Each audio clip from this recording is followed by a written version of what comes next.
Conservation Commission is being held in person. Members of the public are welcome to attend in person. Please note that while an option for remote attendance and/or participation is being provided as a courtesy to the public, the meeting will not be suspended or terminated if technological problems interrupt the virtual broadcast, unless otherwise required by law. Members of the public with particular interest in any specific item on this agenda should make plans for in-person versus virtual attendance. And so you have. Here you are. Okay. Before I start, I just want to say one thing. I just want to say thank you to Larry Cohen. He's been chairman of this commission for approximately 25 years. And as of tonight, I am now the chairman. And I'm grateful that Larry thinks I have the capabilities of filling his shoes, which I don't know if I do. But thank you very much, Larry, for your service. Thank you for those words, Bill. You're very I appreciate it. Okay, next up, let's call attendance. I take the roll call. Vice Chairman Larry Cohen. Here. Commissioner Rob Sheehan. Here. Commissioner Ed Laturco. Here. Commissioner Kent Moffett. Here. And for the record, Chairman Bill Boyven is here. And also for the record, Commissioner Indra Deb and Commissioner Sarah Walensky are not here this evening. Eileen Coleman Is here? is here. Lucy Hanson. He's here. All right, that takes care of that. Did we have minutes for May 14th? We do not. We did not, okay, so we do not need to approve those. First up on our agenda is public comments. Is anyone here or online for something that is not on the agenda this evening? This is your opportunity. Seeing no one, that takes care of that item. Okay, so first up on our agenda then next is a request for determination of applicability for 196 Fox Hill Road. Come on up, take a seat, yep. Notice is hereby given that the Town of Burlington Conservation Commission will hold a public meeting at the hearing room here in Town Hall at May 28th on 6:30 p.m. And it will also be available virtually via WebEx. At this meeting, Conservation Commission will act on a request for determination of applicability filed by Sean Cote. Is it Cote or Cote? Cody. Cody, I was wrong twice. For extension of a deck within the 100-foot buffer zone to bordering vegetated wetlands at 196 Fox Hill Road in Burlington, and will thereafter issue a determination of applicability. The application is being heard pursuant to Massachusetts General Law, Chapter 131, Section 40, the Wetlands Protection Act, and Burlington Bylaw, Article 14. You can obtain a copy of this application by emailing conservation@burlington.org. Okay, that takes care of that. Mr. Cody, would you please introduce yourself and state where you live for the record, and you have the opportunity to describe your project first. Sure. Sean Cody at 196 Fox Hill Road, Burlington. The project at hand is a simple addition to our current deck, roughly 10 feet wider than our current deck at the moment.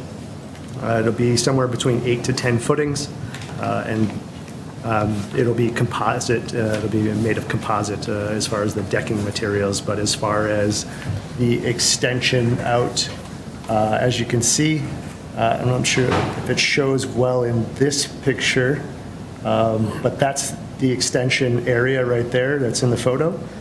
It will not extend out past the corner of the house, so therefore the corner of the house is closer to the tree line than where the deck will fall. There's no trees that'll be impacted by this. And if you have any further questions, happy to expand. Thank you. Okay, what does the staff have to say about this? Well, what was a bit of a surprise to Sean, because it's not really shown on the Mass GIS aerials, there is a probably fairly small-ish wetland right beside his property, which actually appears to be drained, as they sometimes used to do. There's a catch basin nearby, draining towards the stream on probably east.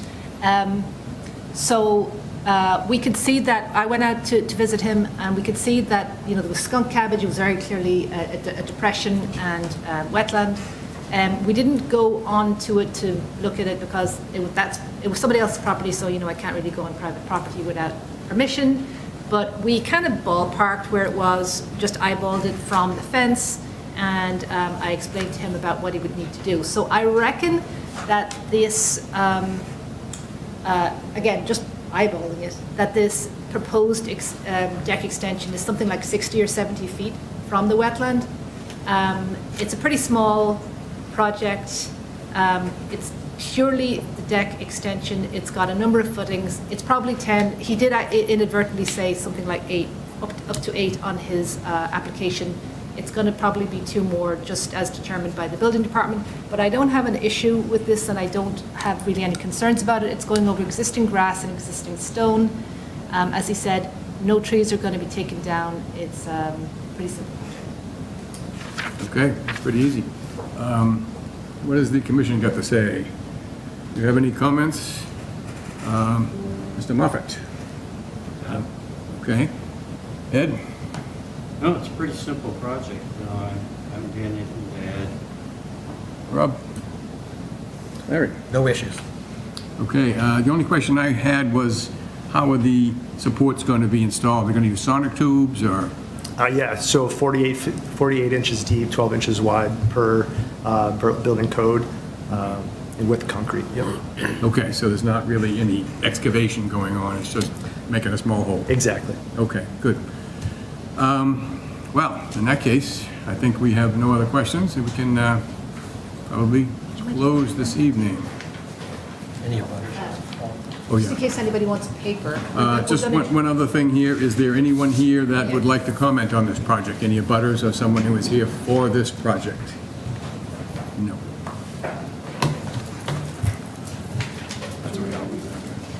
I would like to say a quick comment to Eileen's credit and Lucy's credit. This was a whole surprise to me in going through this process, their patience and kindness in guiding me through how to get here and do this properly so that we document everything and do everything according to code and procedure was extensive on her part, so I appreciate How it. about our share? I didn't tweet. Great, glad to hear that. Thanks for the positive words, and they are good at their job. Well, sometimes we're good at pretending. You look good at your job. Okay, so we drafted a negative determination. That's what is in front of you right now, and that means that the commission, if they vote, when they vote on it, is saying that you do not need a notice of intent for, or you do not need like a bigger process for, that's why it's called negative, for this project. I'm just going to go through it, and you can correct anything that appears to be wrong. Understood. Oh, sorry, was I not sharing the right thing? Oh, no, I just don't appear to be able to Zoom. I don't know why it's, Oh, okay. we're all going to squint today. All right, so applicant is Sean Cote, 196 Fox Hill Road. In his packet, he provided a plot plan with deck sketch additions by the applicant and some aerial photography with deck dimensions added on by the applicant, which was actually quite helpful. The applicant proposed to install a 10 by 4 foot extension to an existing deck on the rear of the single-family house using up to 10 footings. Deck would be over grass and crushed stone and would be within the buffer to bordering vegetated wetland. Proposed work was located within the buffer to wetland, closest edge being approximately 60 to 70 feet from the BVW. The part under decision is just saying that the commission is voting to issue a negative determination with the following conditions. And then if you turn over on the next page, I think the conditions are mostly on the next page. Number 1 is saying that this is only for this project, and any other additions, including tree removals, you'd have to come back to us. You should install some erosion controls before that's number 2, before the work starts, and give us a call to inspect them. It'll just be a line of wattle along, kind of in front of your fence between the work and the wetland. And it can just be as simple as straw wattles, and they should remain in place while the work is being done. Moving on further, we're saying no removal of trees or shrubs or alteration of naturally vegetated areas is permitted under this decision. All construction or demolition materials and excavated soil shall be disposed of off-site in a legal manner. No tracking of sediments onto public roadways shall be allowed, and if anything gets on the roads, sweep it up. There should be no filling or grading of the property under this decision. So we talked about a possibly future project that has to be under a different We'll permit. come back for that. Right, and you'll have more information too about the wetland at that point. All existing drainage patterns shall be maintained. The project shall not increase the rate of volume of runoff onto your neighbours. No invasive species shall be planted anywhere in Burlington, including on your property. The members of the commission or their representatives shall have the right to enter upon and inspect the premises. That will probably mostly happen when one of us goes and takes a look at your erosion controls. We don't tend to go poking around too much on inhabited houses. And then the last one is just if you don't comply with the conditions, that would be deemed a violation. Understood. Did anything appear to be, The only thing I want to note is the project description 10 by 4. yep, So from the start of the deck, it's 10 feet out, but it's going to go 24 feet long. So it's going to be the depth of the deck that sits there right now, but it's going to come out widthwise 10 feet. Does that make sense? but the addition is how big? It's 10 feet wide. Yeah. So like, Oh. if we look at the current deck, Got it. which is currently, as it sits, it's going to go wider 10 feet. By 10 feet, But, closer yeah. by the 10 feet. So I just wanted to make sure if we wanted to note this properly. I changed it to 24? Wonderful. Good enough. You good? Okay, Yeah. all right. So hearing nothing else, could I have a motion to issue the negative determination for the project at 196 Fox Hill Road? Anybody have a second? Second. All in favor? You are good to go, Mr. Cody. Thank you, folks. Have a great day. You too.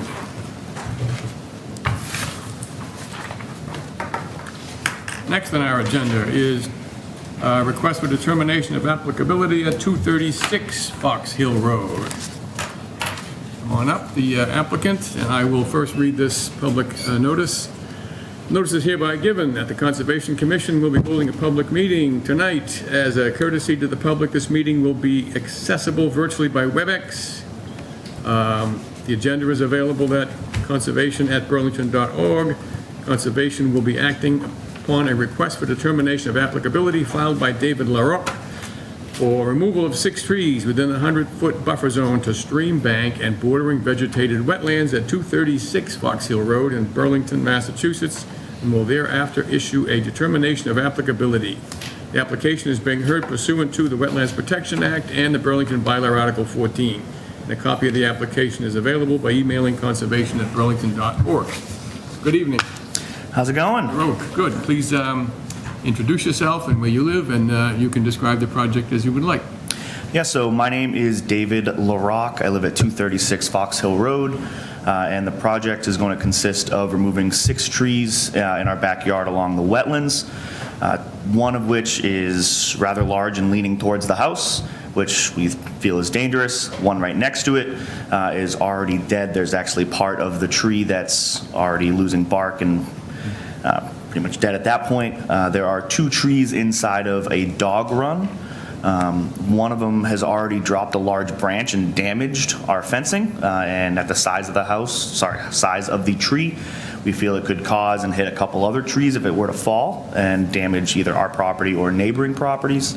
And lastly, the 2 other trees are along the bank, and one of them is actually part of kind of like a small rock retaining-ish style wall that does not seem very sturdy. And I had an arborist come out, take a look at it, and he determined even that dirt was pretty loose, which could cause those trees to fall even more, along with some rotting up in some of the top knots of those trees that are also wrapped with ivy.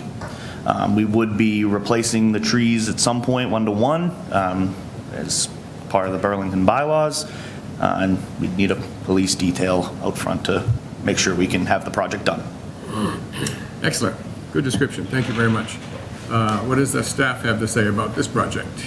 So I think that was a fairly good summary. Oh, I thought I was doing it. Oh, no, my letter's there. One at a time, one at a time. Do you want to? Nope, go ahead. Okay.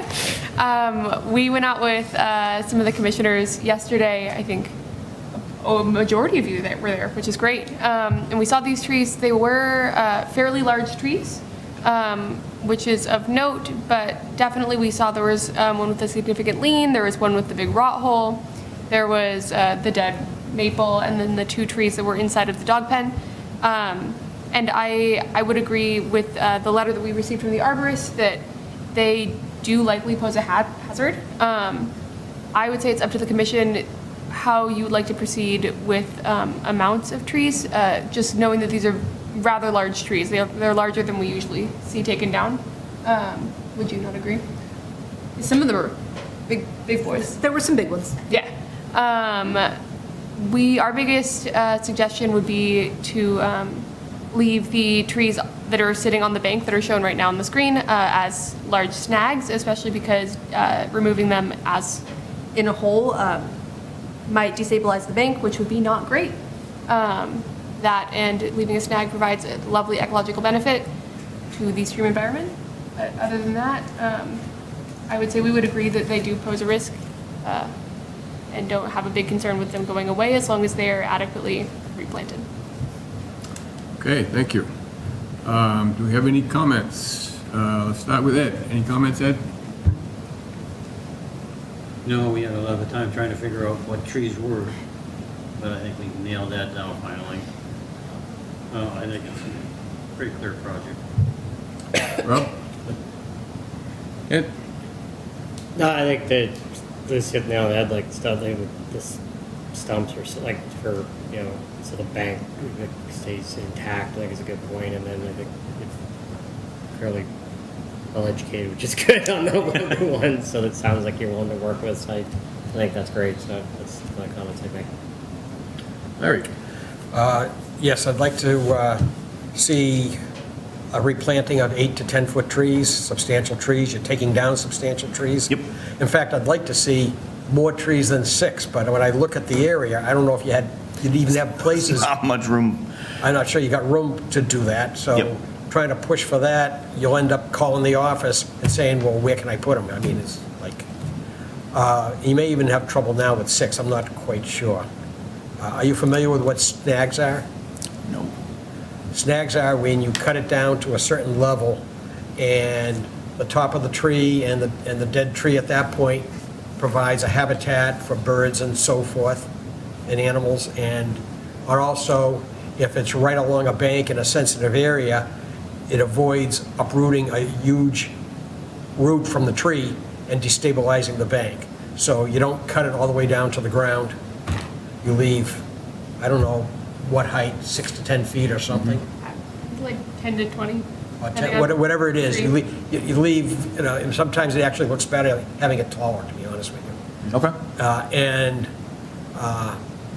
And we need to have some trees that, there's quite a bit of shade in there, and removing all those trees is going to open it up. Yep. So we need to have some trees that are appropriate for the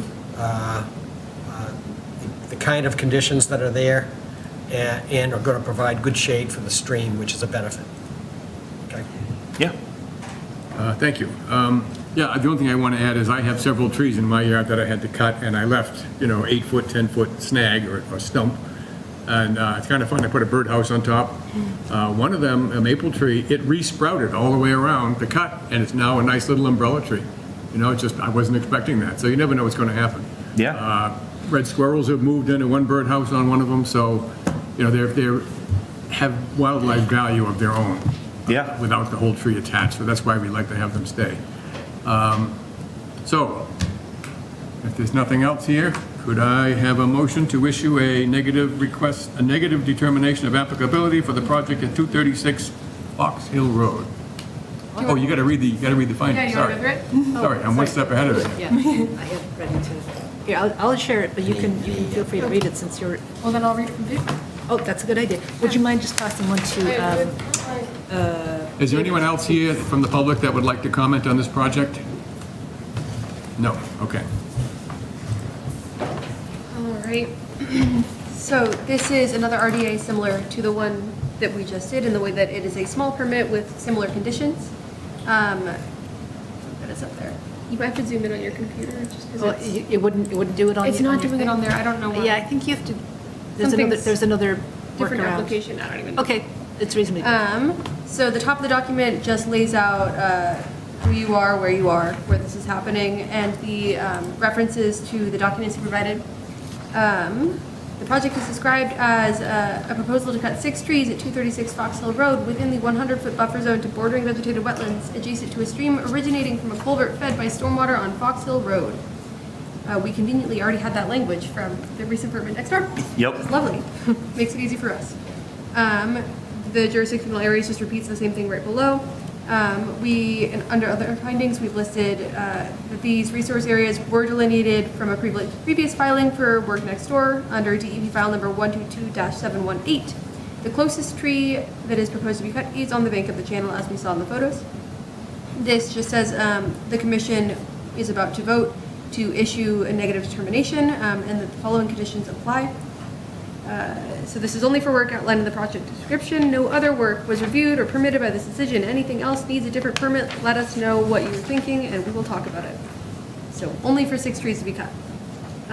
6 trees proposed for removal. Again, removal of any other trees needs additional approval. Need to call us or it will be a whole thing. 6 native non-cultivar trees, 8 to 10 feet tall. At planting shall be planted on site for replacements. Did we want to discuss this? Well, why don't you just keep talking? I'll 'cause keep then- on And then we talking. can make sure. Sounds good. The 2 trees adjacent to the stream shall be cut so that a snag, a portion of the trunk remains. I don't know if we want to put a size or a height. Well, the next sentence sort of covers that, but we can. Oh, we perfect, can- perfect. I didn't even read that far. As much material shall be left as although is we can deemed say. safe. Yeah. We can also just give a height if you prefer. The next few are just some standard conditions that we see in a lot of permits that say debris, sediment, lawn clippings, and landscape materials should not be dumped into the wetlands. Any that goes in there may or must be immediately removed by hand. That you are responsible as the property owner, and you will be held responsible if any dumping is found. Pesticides, herbicides, fungicides should not be used within wetlands or within 100 feet of wetlands or a stream unless otherwise approved. Fertilizer may be used if it is a slow-release phosphorus-free fertilizer. Condition 7 just gives us permission to come onto your property to check out the progress here. This will not really happen beyond seeing if the trees are there or not there. With tree cutting, it's usually a situation where we come and check it out before, we come in and check it out after, we Yeah. come and check it out when you planted things. And then condition 8 is just any noncompliance can be subject to fines of up to $300 per day per violation under the Wetlands Bylaw Article 14. That is what we have. Okay, any discussion on the size or number of trees? Yes. Are we suggesting snags on certain trees, or should we be suggesting that he leave snags on the really big trees and the smaller ones he can cut down to the ground? Or are we just saying he's going to leave snags on the ones along the stream? I wasn't quite sure. The way we worded it was just, oh, I'm sorry. Oh, well, the way it is worded is Sorry. just the 2 adjacent to the stream shall be cut to a snag, but that is up for the commission to discuss. Well, that's what I thought I heard. Yeah. And I was actually thinking, Lucy, that maybe the one that, the really big tree that's inside the enclosed area, maybe it should be left as a snag, or maybe there's not a benefit to having a big tree versus a small tree as a snag. I'm not quite sure I know the answer to that anyway.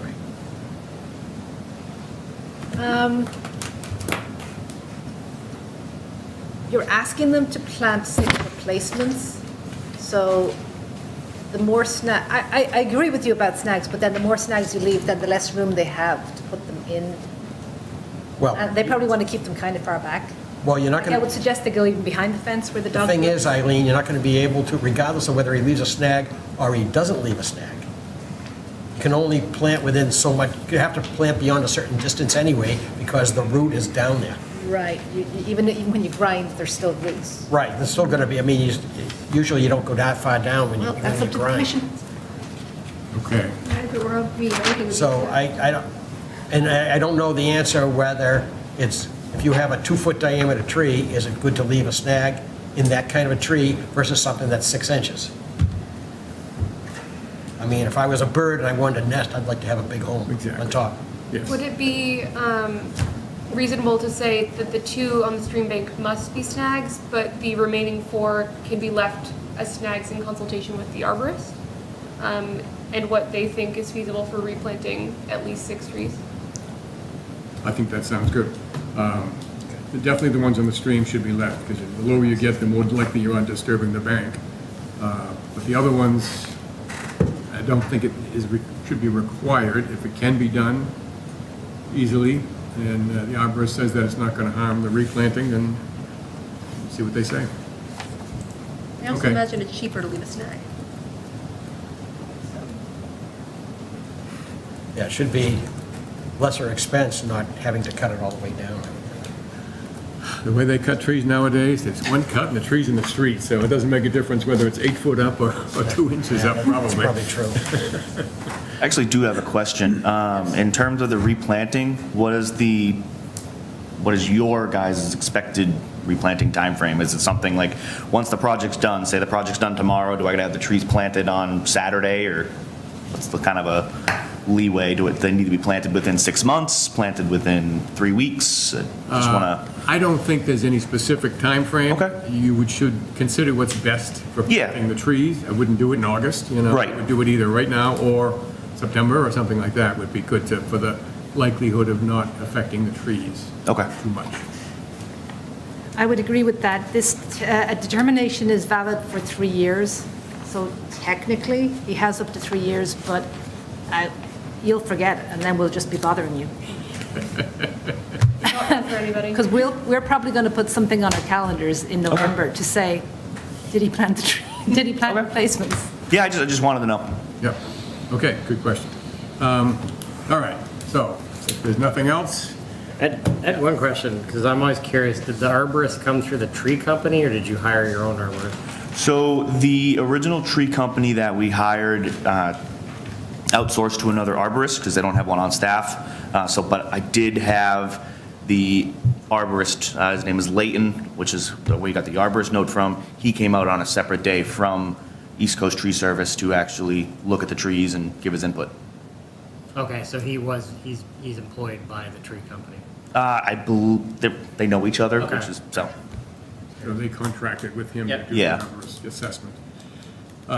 Okay, so now I think I can say, could I have a motion to issue a negative determination for, of applicability for the project at 236 Fox Hill Road to remove trees?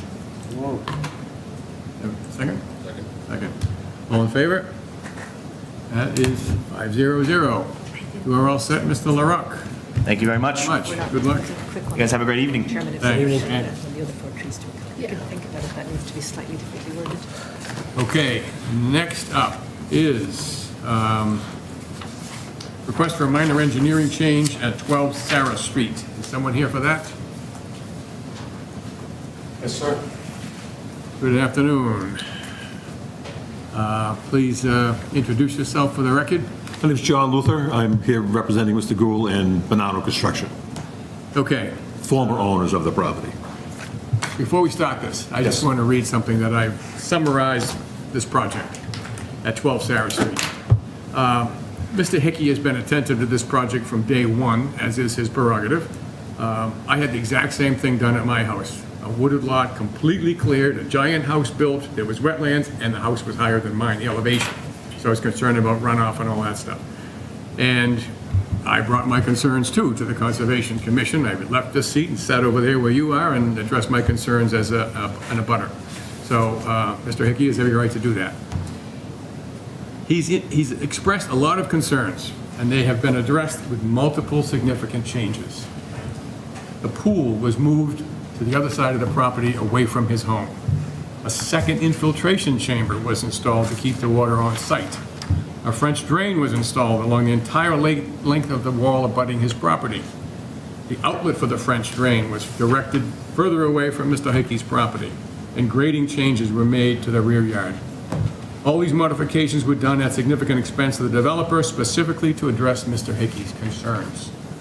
So Mr. Hickey still has concerns about plantings in the wetland proximity, but about that, before any certificate of compliance is finalized, an inspection of the plantings will be done by the conservation staff. If it's found insufficient at that time, corrections will be requested, and the full bond would not be returned until it is satisfactory. So it's not something that is normally addressed now. It'll be another year or so before that will be addressed. That leaves one last item, the subject of today's request for approval of a minor engineering change regarding lack of a 6-inch elevation difference between the ground and the top of the wall. So my question's for you, sir. Why was that not done? Why can't it be done now? And what justification can you provide that it is indeed minor enough to have no drainage impact? If you can answer those questions to the satisfaction of the commission, we may approve your request. I can. One comment on what you said, the French drain on the wall, we moved the wall back 6 inches closer to the house and left a space there, and there's a French drain in front of the wall also. Okay. That goes out to the back also, so that connects there. All right. We thought, having a 6-inch lip at the wall is a complete waste of time because there's such a short distance between the properties, and it's complete grass, so there's no way water is running down there. Plus, the amount of drainage and foolishness that we had to do along there included 6 layers of 6 mil poly, ethylene sheeting, the entire length of it. That encased in gravel, with pipes in it connected to the septic, to the drainage system out back. If you could get a cup of water across there, it would be a miracle. Also, we went to do the project, we went to add the 6 inches to the top of the wall, and we were threatened with the police because Mr. Hickey does not want that extension on top of the wall. And he also said that, well, I didn't pick out what you were going to put there. Well, it's not his wall, so he doesn't get to pick. So, in my opinion, we've wasted enough press on this issue. The way the wall is currently constructed is far beyond any wall we've ever built anywhere else in the 35 years that Mr. Bonanno has been doing this. Some of the things that we did we thought were foolish because you're blocking all the water to get to the wall. And a masonry wall needs to have some type of moisture to it so it doesn't disintegrate. So we're hoping that this wall stays where it is for a long time. But any further work done to it is a complete waste of time and money, and against the wishes of Mr. Hickey himself.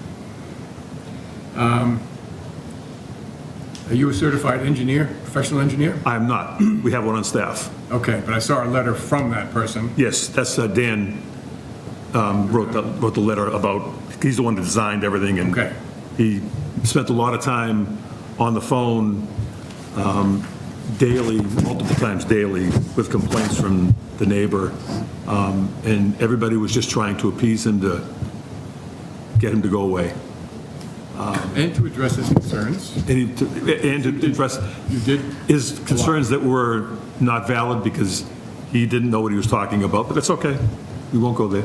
Exactly.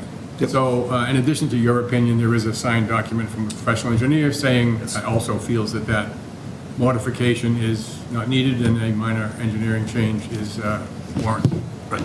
Okay. And we went there to do it with 3 trucks, 7 guys, and it cost us $1,800 for the day because we had everything there ready to do it, and he wouldn't let us on his property. So we've already wasted an additional $1,800. So, Okay. Staff have any comments on this? There's been a lot of communication about this project in the last 2 years, and some miscommunication, unfortunately. I think that, in part, Mr. Hickey's concerns about the slope, the way most of us, I think, interpreted it was that he was concerned about water coming down and getting onto his property, and one way to address that, because there wasn't a 6-inch sort of dip on the other side, would be to build it up on the outside of the wall with just like a tile, effectively. And Was it that turns out was that on the approved plan? No, it wasn't, but it turns out that wasn't what he wanted, and that is Right. what Rakesh and John and Mr. Bonanno had tried to do. They unfortunately didn't actually give him any notice that they were going to be on the property, to be fair.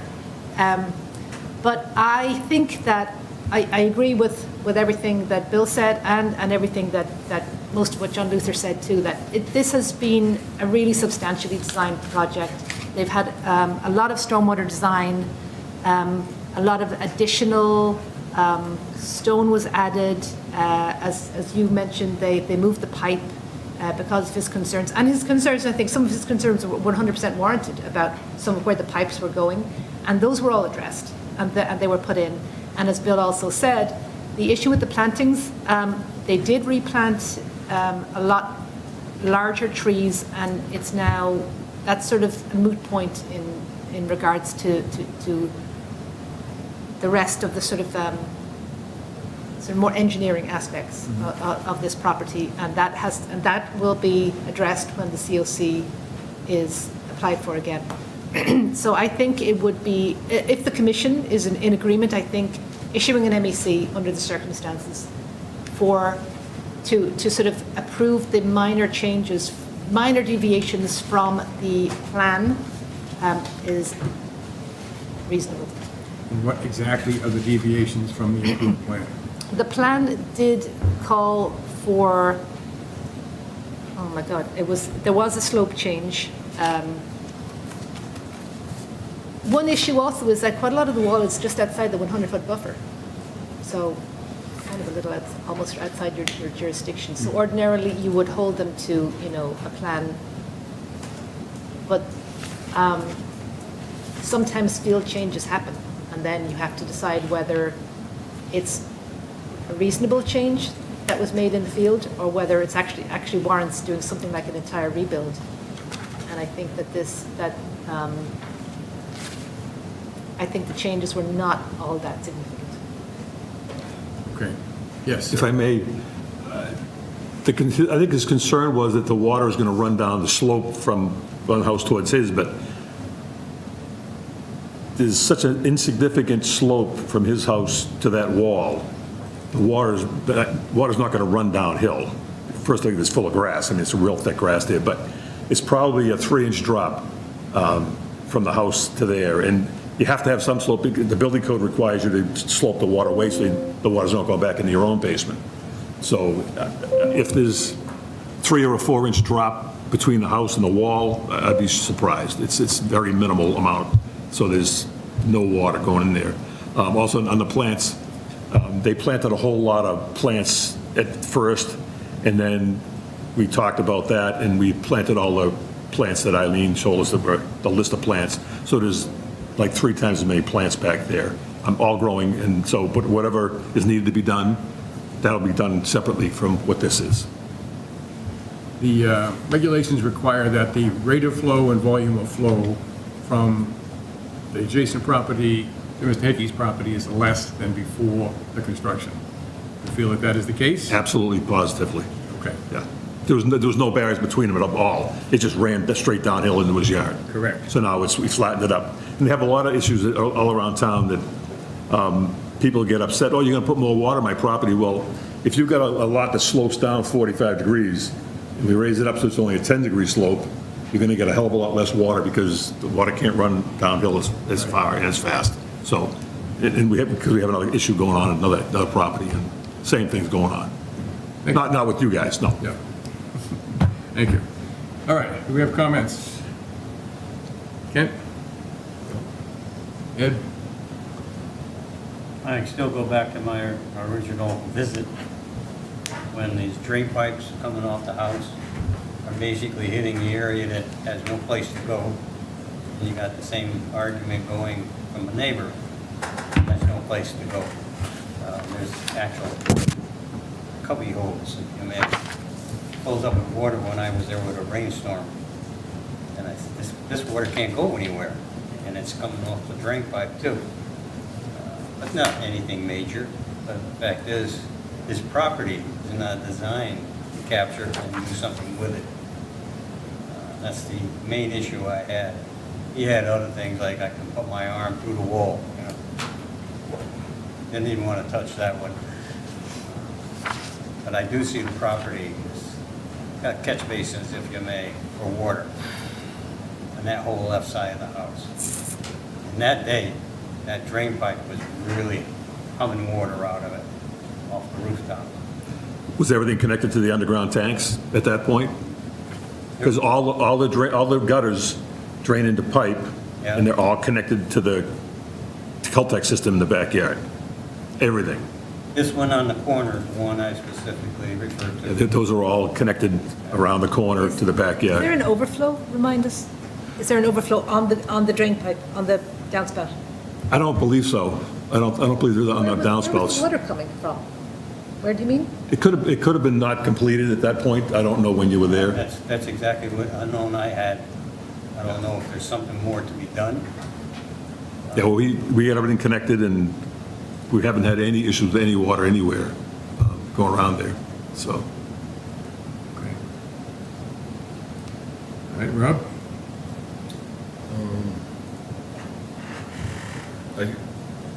I guess I was just a little bit, I guess one of the things was like the wall, and like I understand from us, like a wall is not exactly meant to be like retaining to be an impervious barrier of water, but it's just meant not to, the flow should not increase from the upper elevation to or the previous flow that existed prior.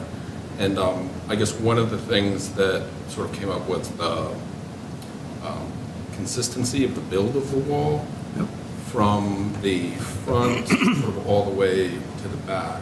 And I guess for us, for sort of the rear section of the wall closer to the resource area is sort of also like, it's more of our concern. But so I didn't, so I from, I think Mr. Hickey's, he submitted us lots of letters and photographs and whatnot. There's some of if there's an issue of sort of consistency of build across the wall. Because, a lot of times when we review something, it should be very simple, very straightforward. But then sometimes if there's something that sort of doesn't look, if something, or a question might come up about it, then, or something. So is there any, sort of any concerns? No, that wall, we build walls, the wall is 14 to 16 inches thick. So all the mortar and glue, per se, is behind what you see. So we could have made it completely flush mortar, but it's not a finished wall. It's not something in your house you would have a finished wall. So it's made to look like an old fieldstone wall. Otherwise, we could have just poured a concrete wall there and eliminated a lot of issues there. But it's completely the same all the way the whole length of it. Like it says, there's you put your hand in sections of it. Yes, you can. There are holes in it. If there wasn't all that plastic and stone and piping, two levels of piping behind it, you may get a little bit of a weep. Most walls have little pipe holes in them, you'll see, so they'll let the water out so they won't get any pressure behind it, because you don't want pressure to build up. The way that one's built, it's all going to the backyard, and I think we had talked at one point, we were out there after a 3-inch rainstorm, and it was dry, so. Okay. And so supposedly, so what would be amending would be not adding the 6 inches to the top of the existing wall? Say the first part again. Are we proposing that the 6 inches is not needed? Is it that according to the plan in the NOI, that there was a 6-inch difference, and now, but then I guess another thing that sort of came up was that I guess sort of for a wall, sort of 4 feet, sort of when sort of like you need a permit, I guess. Anything over 4 feet or 4 feet of unbalanced fill, you need a permit and an engineer. Yeah. This wall is less than 3 feet tall, so. It's 3, Yeah. That was this. okay, so this 6-inch, if it existed or if it did not exist, does not sort of come close to that 4 foot. No, and I think the whole argument came, there was miscommunications between a bunch of us, that there should be something added to it. That was a misunderstanding by Mr. Hickey, and Well, I think it was several of us, and I think it was actually in one of the meetings. That was how we interpreted the concerns, was Yeah, well, I because think there was something missing. I think it was more the. Well, let's just add something on the outside. I think they were more worried about, the slope should have come down and been lower than the wall, top of the wall. But if that's the case, then you're going to put, instead of a 5% grade in the wall, you're going to have a 20% grade in the wall, and that's, the chances of more water coming is even worse. So I think what's there is more than plenty, and I can't imagine he's ever going to get any water in his yard because of that. Because the old house didn't have anything in between them, and it just ran down the yard and into his yard. And we've eliminated that problem, so. The applicant also submitted a letter from the engineer affirming this as well. Yep. Thank you. Okay, Larry? So just to clarify, is the major request here is because the original plan was one thing and now you're saying it's going to be, it's what was actually done is what, so it's like a kind of an administrative. It's 90% of what was on the drawing. Yep. I think we've added a little bit more stone, a little bit more plastic behind the wall, just to appease some things going on. And then the slope from one house to the other house is less than it was, it's calling for a 6-inch gap. But if you drop that land 6 inches, that means there's more water coming towards the wall. So my opinion is a Plan minor. did call for a 6-inch gap. Okay, all right, gotcha. My opinion, that would be worse than what we have. So when the slope didn't happen, we thought, I think it was a combination of people here thought, well, this is an idea to provide this stopgap that neighbor wanted. Yep. And it wasn't to make the whole wall higher, it was just like, let's just put a tile along the outside so that no water can Okay, go gotcha. like under the fence, because it appeared that the concern was about water getting onto In the his property, property, yep. getting over the wall. Yep. But, And he didn't want that. Well, which is fine. in the end, he didn't want it. right, But now he's in agreement that that's, the The engineer is in agreement. and Mr. Hickey. well, No, Mr. Hickey apparently didn't really want that at all. Okay, Mr. Hickory is not in agreement with this change. okay. You're up. All right, thank you. First of all, I'll state that regarding your many years of experience, I accept your opinion based on a long history of experience. Okay, so Thank you. notwithstanding that, I may not totally agree with what you're asking, but I have a good deal of respect that you do know what you're doing. Thank you. The first thing is regarding the history of this is Mr. Hickey offered a lot of concern. And a lot of concern, one of them was that water was going to come through the wall, over the wall, and so forth. And at the time when we had multiple hearings and heard from him multiple times,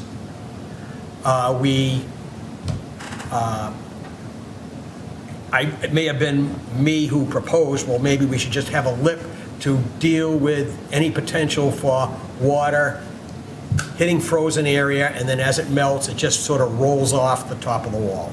That was the reason, okay? Okay, now, whether it really provides any protection, I have no idea. I just don't know, okay? It just seemed like it's something that would, and that seemed to satisfy him at the time, and that's how it got onto the plan. Now we're in a situation, we are asking a request to do it. A couple of comments on your request. First of all, it was on the plan. The lip wasn't on the plan. The 6 inches for lip, The lip, the extra tile wasn't on the plan, but the difference, I'm sorry. the freeboard, differential- it's called freeboard. That is that on the was plan. Okay. That's what I'm talking about. Okay. I'm not talking about the 6-inch section. I'm talking about 6-inch freeboard. My understanding is that there's like a 2 to 3 inch dip now at the wall. Is that correct? Yeah. So the first thing I would say to you is that I don't understand. First of all, I can't say for sure that it doesn't provide any measure of protection. It's on the plan. So my reaction is, are we asking, is this additional work asking for something substantial? It's not. You're talking about digging down another 3 inches, having it slope down 3 inches, then putting stone on top of it. But that's, Does it provide anything? but it's stone there now. No, stone, after you dip it down, here's the wall, and if it goes like this, you're gonna go like this now. And then, I believe the plan calls for putting stone on top. Usually it does, yes. But Usually where- does. Where it comes, that is stone right there. I understand, Okay. but once you cause it to dip down, okay, if there's stone there and it's already 6 inches, then it's all done. But my understanding is that the soil surface dips 2 to 3 inches at the wall, and that it's only asking for you to do another 3 inches and put stone on. Honestly, it doesn't seem to me it's that big of a deal, to be There's honest. 3 feet of stone underneath the grass. What's that? There's 3 feet of stone under the grass. So Right. there's no dirt this far back from the wall. It's all stone, you know. So at the wall, how many inches of soil are there? 2 inches? Probably 2 inches, just enough to keep the grass healthy. So essentially, it's removing that 2 inches and adding stone is what it amounts to. Yeah. That's what this is. So I'm not quite sure why, in the spirit of doing everything that was on the plan we said we were going to do, okay, I'm not sure that it's worth not doing. Part of the reason why it may be worth doing is I don't have a letter in front of me from a registered professional engineer. There was one. that Was came. it? Yeah. What did it say? We I got a didn't see letter it. from. Let me see the- Letters from Dan. Better into the It's, file to share. yeah, it's digitally. This- Oh, here it is, right here. Yeah, here it is. Let me take a moment to read this.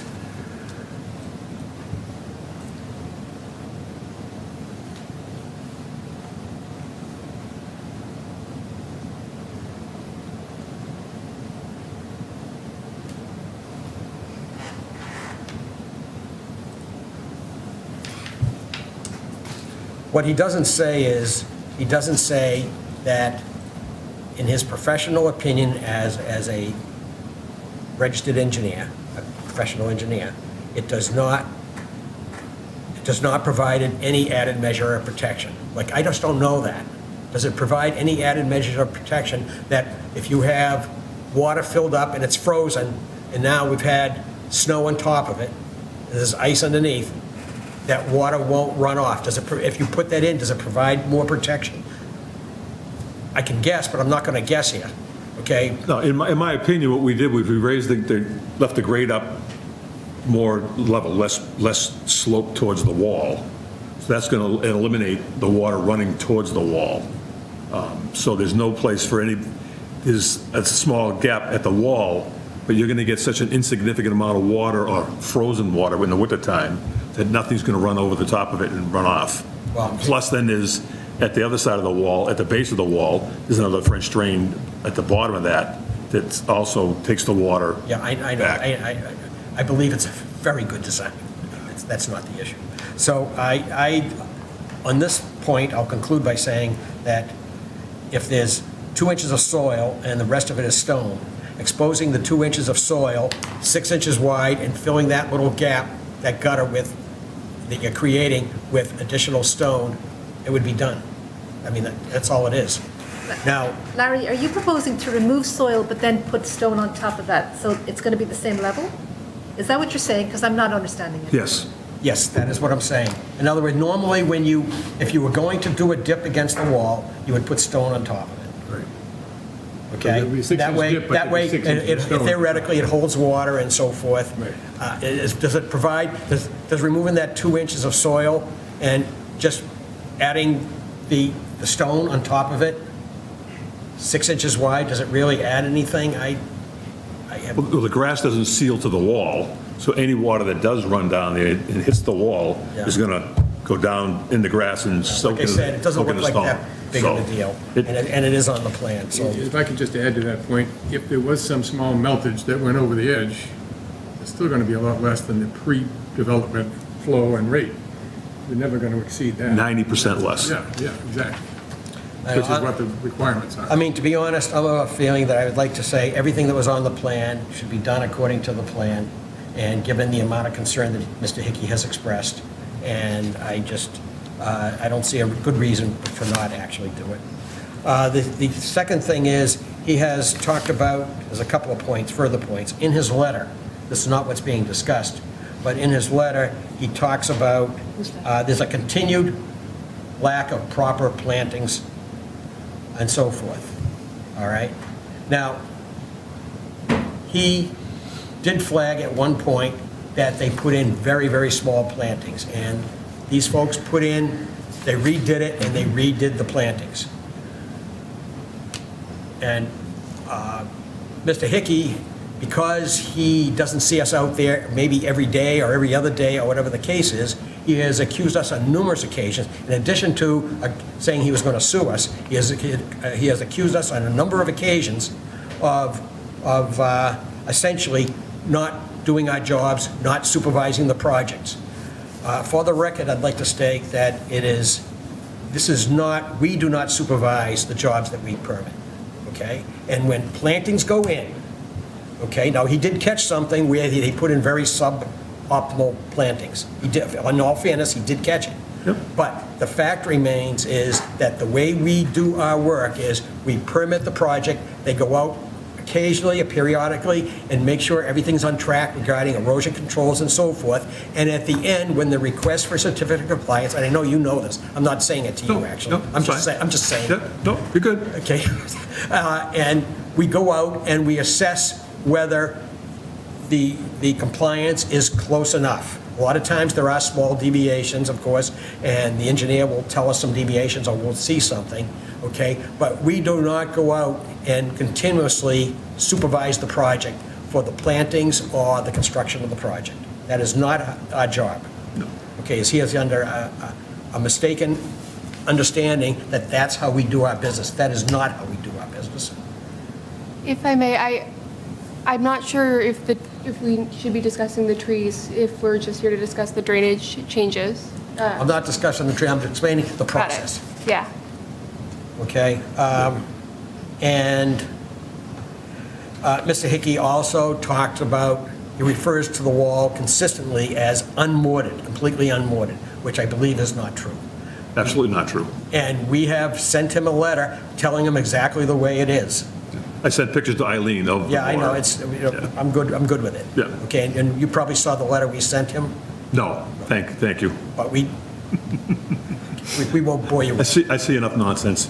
Right, and we sent him a letter and told him the facts as we understand them. All right, so I guess that's all I have to say on that. Thank you. All right. The only other thing that I had, that I invited him the day I went in a rainstorm, not a bad storm, Yeah. to be there too. Because he was telling all of us, he actually put his arm through the wall. And I'm looking for holes. Couldn't get anything but my fist into a hole. I don't think he's Beyond that. he's not Superman, so he didn't put his arm through the wall. Ed, that's a good point. There was one day when we had 5 inches of rain. I purposely went out towards the last part of that storm. Okay, I waited till like it was almost over, and I went there with my binoculars. I'm looking for. I didn't see anything coming through. And I took pictures, but You not, won't see anything coming through. yeah, I mean, so If water goes through that wall, it's a miracle. there you go. I understand. Okay, I think we've discussed this sufficiently, and we should now vote on whether we're going to approve a minor engineering change. Can I have a motion to approve a minor engineering change for the project at 12 Sarah Street, DEP 122704? And that would be what, if it's minor? The minor engineering change is that the work that is done now is sufficient. And there's no need to do the last 2-inch thing to make it meet the design. So it's a change to the design. You can do it, but honestly, I don't think it's gonna change it. Correct. Okay, now I know. All right, so I have a motion to approve the plan. Yeah. Okay, so there's a motion. Do I have a second? Okay, if there's no second, then it Wait, doesn't pass, I'll right? second it. Oh, you can say, it. Yes, right, you can do that. Okay, so the motion has been seconded, has been moved and seconded to approve a minor engineering change at this site. All those in favor? The motion fails. Means you gotta go do a trench along that thing and give him his 6 inches, right? Well, it's only going to be removing, scrape it 2 inches and put stone down. We're going to remove this much grass and put that much stone in, just so you'll know. I know, that's what. Because this project has cost us immensely I know. because of all this. But how is that dropping Stupidity. level? I don't understand. That's not going to help anything, but that's, okay. No, but I don't understand, I literally don't understand. I think You're if you- dropping the soil by 2 inches and No, and building just, up the stone no, by we're 2 not touching the grass, we're gonna, this is the wall here, we're going to cut 2 inches of grass out and Is put a that little what you bit, mean? put a little bit of stone in there. That's it. Right. That's a It's going complete, to, essentially, he's going that's to a go like this. complete waste of then like time and this. money. It won't change a thing. Won't change a thing. Well, here's the thing. But if you fill it with stone, it won't change a thing. The way I look at it, But it also won't change the metal, Mr. Luther, if, which is what he, wait a minute, if Mr. Hickey comes back and says, look at the mess I have now, because whatever, it probably, I know you're saying it's not going to happen, but if we can say we did everything that was on the plan to prevent that, then that, to me, that is like a certain measure of protection. When you get an occupancy permit for a house in this town, Yes. you have to give a letter to the Board of Health, because the Board of Health handles water runoff. And I just did one on another house, had to give them a letter saying that if water runs onto somebody else's property, I will fix it, period. So this is, because I asked, why do I have to have the Board of Health sign off on this when the Conservation does this, what we're going through now? I didn't think they And still the- did drainage. Does Board of Health still The do? building department says that the Conservation has no ruling over water runoff to somebody else's property, At a certain property, or, all properties. well, we do. You control your water runoff and your stormwater management, but in the very end, the Board of Health handles all that. If you have water runs off this property onto this property, the Board of Health handles that, not you. So, so are you committing that if he has water running off and has substantial amounts of water, you'll fix it? yeah. You have to, that's what the building code requires. I would also note, and it's also flagged in the letter by Dan Dujani, the point of the wall is not to prevent all water moving from one property to another. Water is already moving, it's on a hill. So they are in substantial compliance with the stormwater bylaw by building the stormwater system that the whole roof is connected to. So they've already reduced water runoff off of the property by rate and by volume, which is in compliance with what we have right now. So I would argue, I sit down and I look at 1 million stormwater permits a day. That's an exaggeration, but I look at several a month. For projects like this, the only reason this one's here is because it's wetlands, but I don't have any concern with this change. I don't believe that it's going to do make any sort of difference to the way that water is moving across this property. And also, even if it does mitigate anything, I believe that the water that is being captured is already they're already capturing enough water right now with the setup that they have, that even if they caught an extra cup of water, it's not going to change their compliance with. Whatever water was Regular. coming off the side of that, I don't know if you know the answer to this, any water that was coming off the side of that house prior to it being built, does the new design actually have less? Yes, It does. this design has been heavily. Substantially, It does. substantially. Wall with And membrane and everything even else. a normal property with this and I have 1 million retaining walls going up around town right now. None of them have the plastic sheeting behind it. None of them have pipes behind it. Some of them have gravel. Most of them. They all have gravel. Do they all have? They have gravel. They have gravel. Definitely have But this is so highly engineered that I genuinely do not think, I would agree with Mr. Luther saying that it would be a waste of time and money and to not approve this and to have it be fixed in any kind of way. I don't think it's going to change anything. Well, they already voted. Yeah. If I may, in reference to the old house, it didn't have gutters on it, it didn't have downspouts. So any water that ran off the So roof. there's less just water now going towards him, 90% less water towards him. towards him, towards anywhere. All right. Because before it was going to the street and going his yard. Now it can't go into the street. All right. They don't allow it. Okay, so here's what we're going to do. With the input for what Lucy said, which was very helpful, and the information what you said, that there is substantially less water than, that reminded me of this. And because you have stated, and parenthetically, this meeting is being recorded, you just stated that you would, if there was a problem, you would make it right. Yeah, If there's absolutely. water leaking through. Yep. Okay, for those two reasons, I'll make a motion for the person who votes against it can make a motion for reconsideration. So I'd like to make a motion for reconsideration of this issue. It's a motion, so we have to, I'd make that motion for reconsideration. Would someone second it? Second. Okay. The motion has been moved and seconded to reconsider that vote. Right. So with this new information more clearly explained, all those in favor of approving the minor No, we engineering? got to vote the reconsideration first. Okay, so we have a motion to reconsider. Yes, I feel like I'm at a town meeting now. We have a motion to reconsider. Government. All of those in favor of reconsidering this issue? Okay, so that's 500. Now, since it's being reconsidered, we can now cast another vote on approval of the minor engineering change. Is there a motion? Can I have a motion to approve the minor engineering change?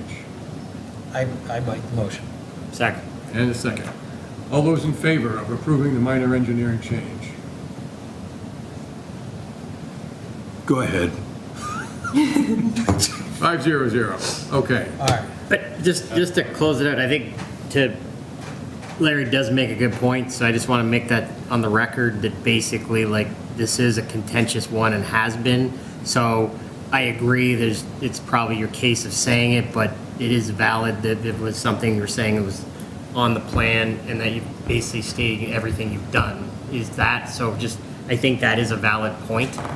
But to your point, if the Board of Health, if you are and it is being recorded, so if there is potential that water in the future that you are committed to, that I think that is something. The owner of the house, Yep. not me personally, but Yep. the owner of the building at the And I time. mean, I agree with Larry. Like, I mean, clearly know you talk about, I've had masons on my own property. I have a lot of respect for the work people do, but in this town, there is many properties that you can basically have the best drainage systems you want, and you take down these trees, and this is me getting on a soapbox, but it's a big thing, and I'm not against new builds or renovations, but you've got massive properties that are going in that are way oversized for the properties. I mean, I got one down the street from me that's like, I don't even know how they have a yard, because it's like, the house originally was like 1,800 square feet, it's now like probably 4,000.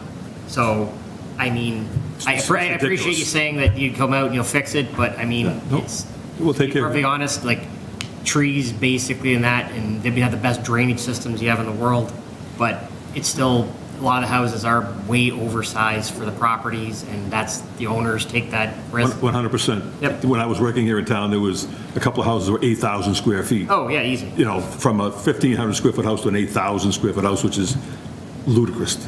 Yep, but that's where the engineering comes in. No, I know, I agree, yeah, agreed, 100%, yeah. And that's. And other towns that I work in,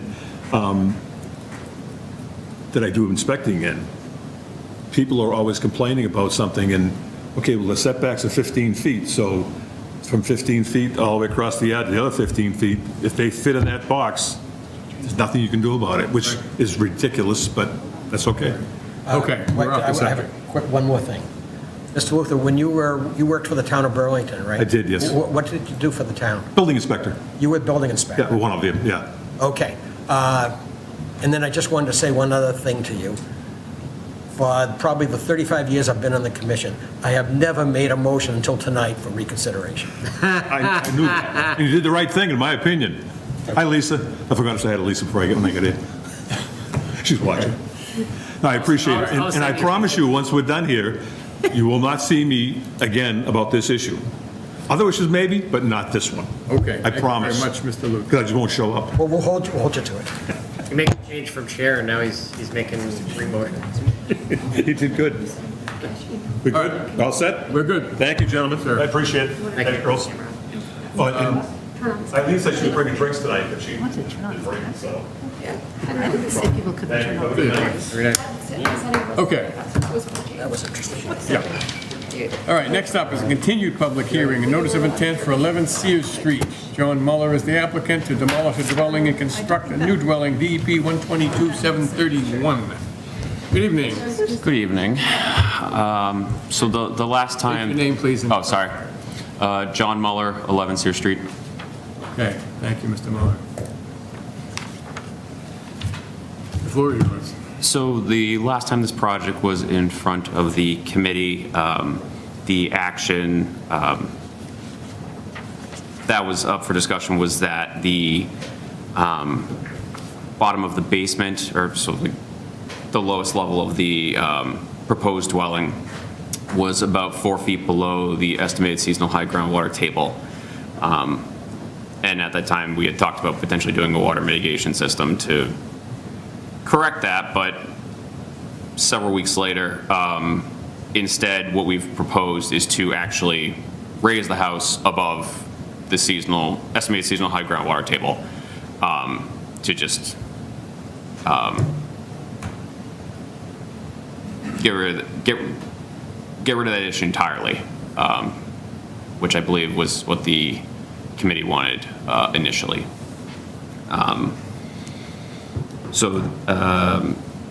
Yeah, I attached just some drawings of what the new elevations are in the portal, but that was the ask last time, and that has been completed. Okay, so that's the only significant change that you're proposing here? 'Cause Yes. We also. Yeah, the only new information, yes. Okay. What does the staff have to say about that? So we didn't receive this updated plan set until, what was it, like 3 p.m. today? 4 p.m.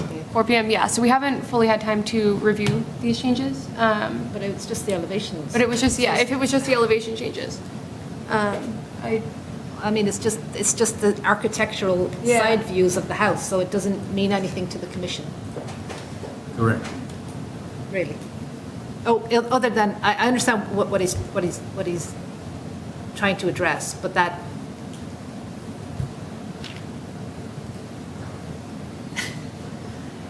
you're trying to say that you're now building over the water table. Yes.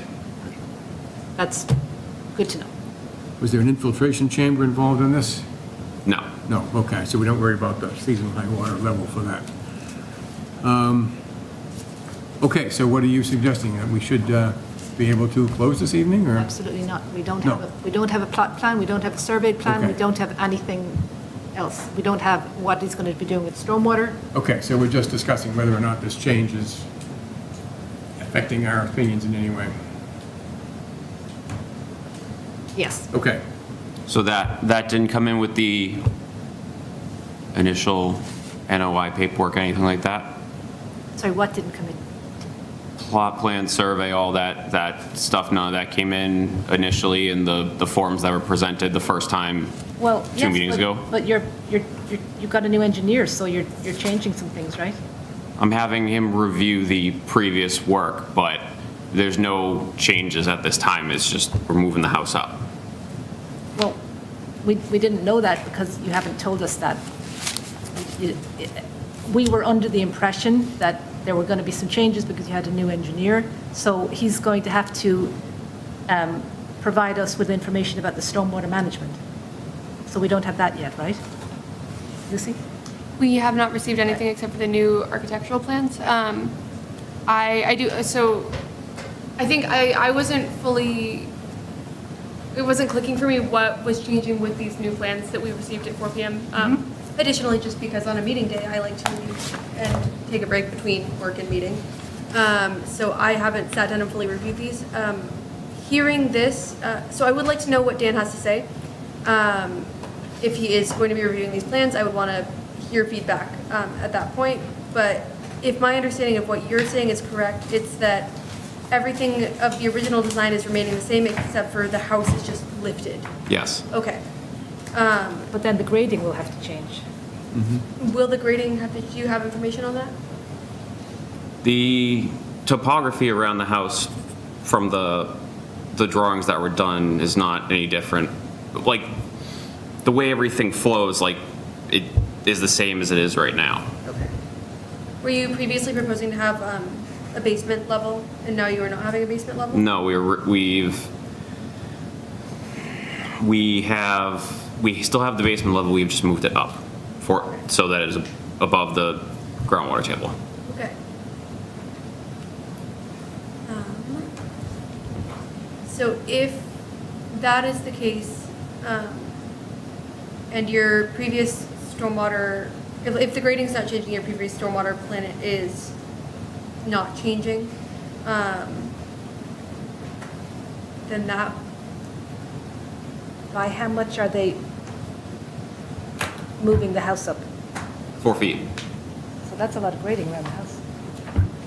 it sounds like it's not going to be a different grade, it's just going to be up. Yeah, They have to grade around the house. You can't just have it be, I'm not, you know what I mean? You've So seen will there it. be change in grading up adjacent to the house to compensate for that raising up, and now there'll be a slope down to what was there before? Or you're going to try to keep the exact same level? Keep the exact as same. the house? Yeah, So now you'll be grading up to the basement floor rather Yeah. than the basement roof or whatever? ceiling? oh, yeah, the basement will be exposed. Okay. yeah, Oh, Yeah, So that's the difference. yeah. right. Okay. Now I see. So we are not currently in a position, we don't have draft documents necessarily ready to close at this time. Just because there was a miscommunication and we received this information quite late. So I would suggest that the commission takes this under consideration. We wait to see if there's any input from the new engineer, and then we would close an issue at the next meeting if that sounds okay. Okay. Mr. Chair. Yes. Are you clear on, I thought I heard that our staff wanted something to be submitted before we can close. Are you clear on, have we made it clear enough on what we're waiting for? no, from what I just heard, it was that there was more time need to consider this, maybe what. No, I think what, I don't want to put words in your mouth, but I think what they were, Eileen and Lucy were saying is, we got the material late, and a draft document is not ready to review. But I also heard, I thought I heard earlier in the discussion, that there was something that you folks were waiting for, and I'm not sure he understands what that is. Apologies. So we understand that you retained a new engineer for this project.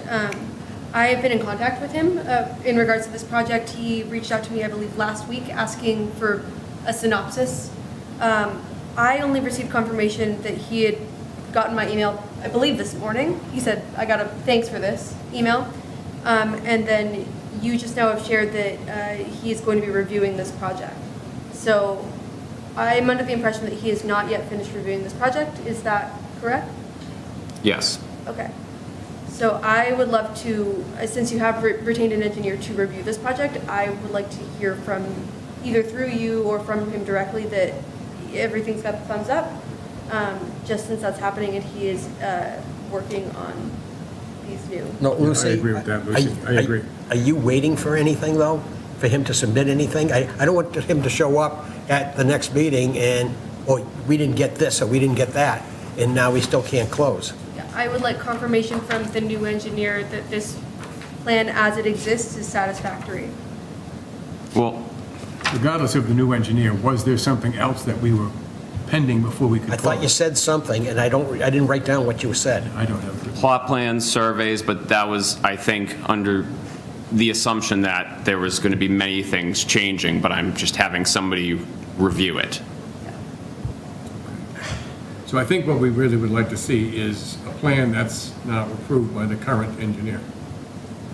That sounds like what you're waiting for. Yeah, now it is. Is, So not That necessarily. he signs off that he is agreeing that this is an appropriate plan. Yeah. I mean, is that necessary if the previous one thought it was an appropriate plan? But I guess just to clarify, what is the real purpose of like the new engineer basically coming out? Can you clarify why you're having the second engineer come out and I don't feel I would get the support during the actual build of the project from the previous person I was working with. And so I would like to have someone who I have a better relationship with, who I feel will support the project better during. I've talked with Eileen, who's been very gracious about this, and me having to ask for continuances multiple times as I've tried to work with several people I've working with previously who I've had issues with.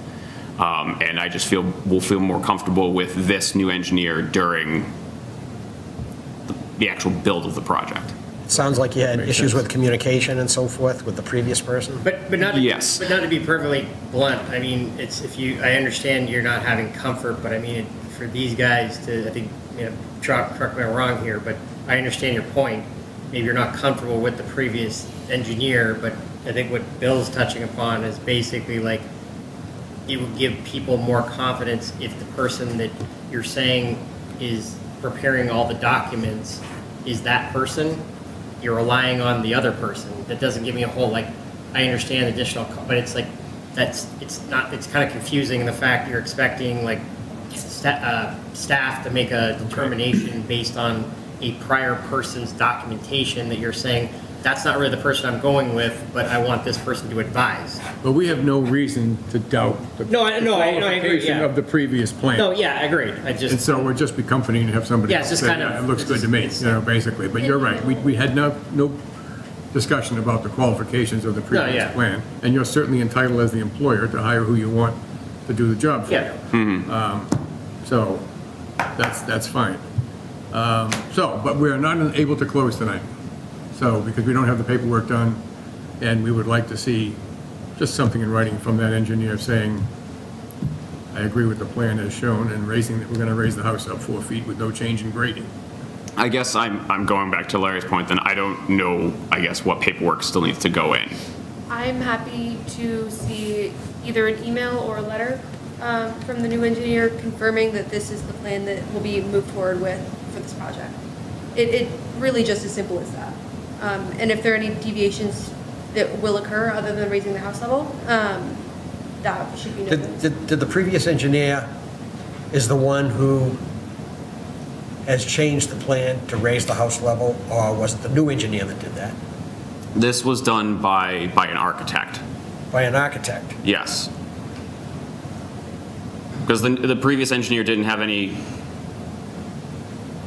work in terms of designing the house, how high it is, how under the ground. So the architect is the one who just established the plans of like, okay, this is what's going to be above ground facing, this is, and hence the, no slope to cover the basement or anything. It was just more of establishing, what this is going to look like.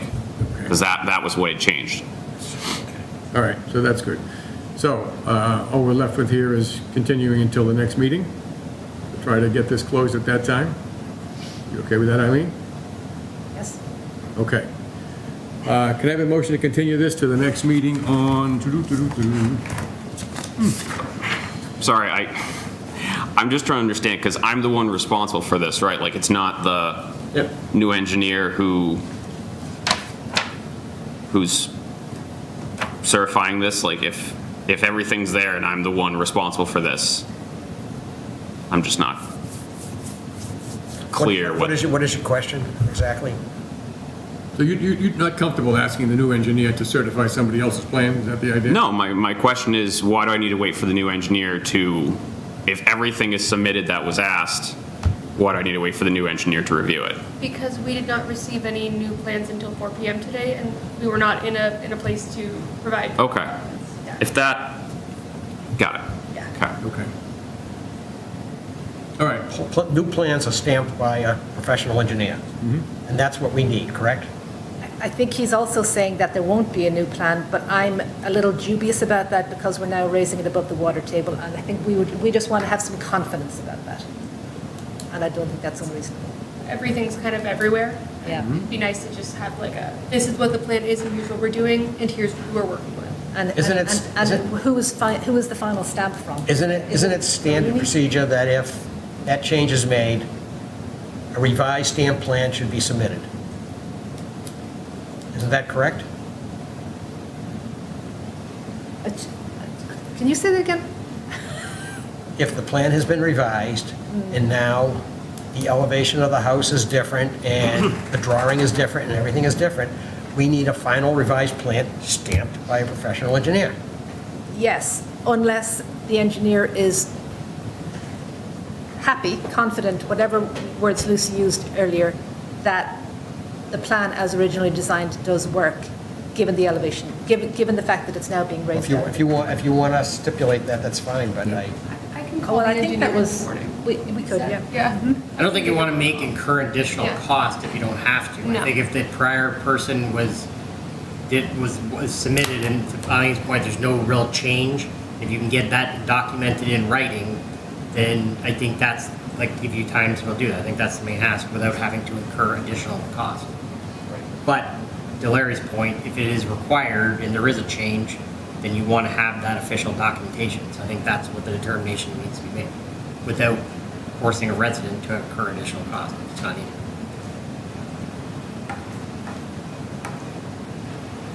Nobody's trying to get him to incur an additional cost.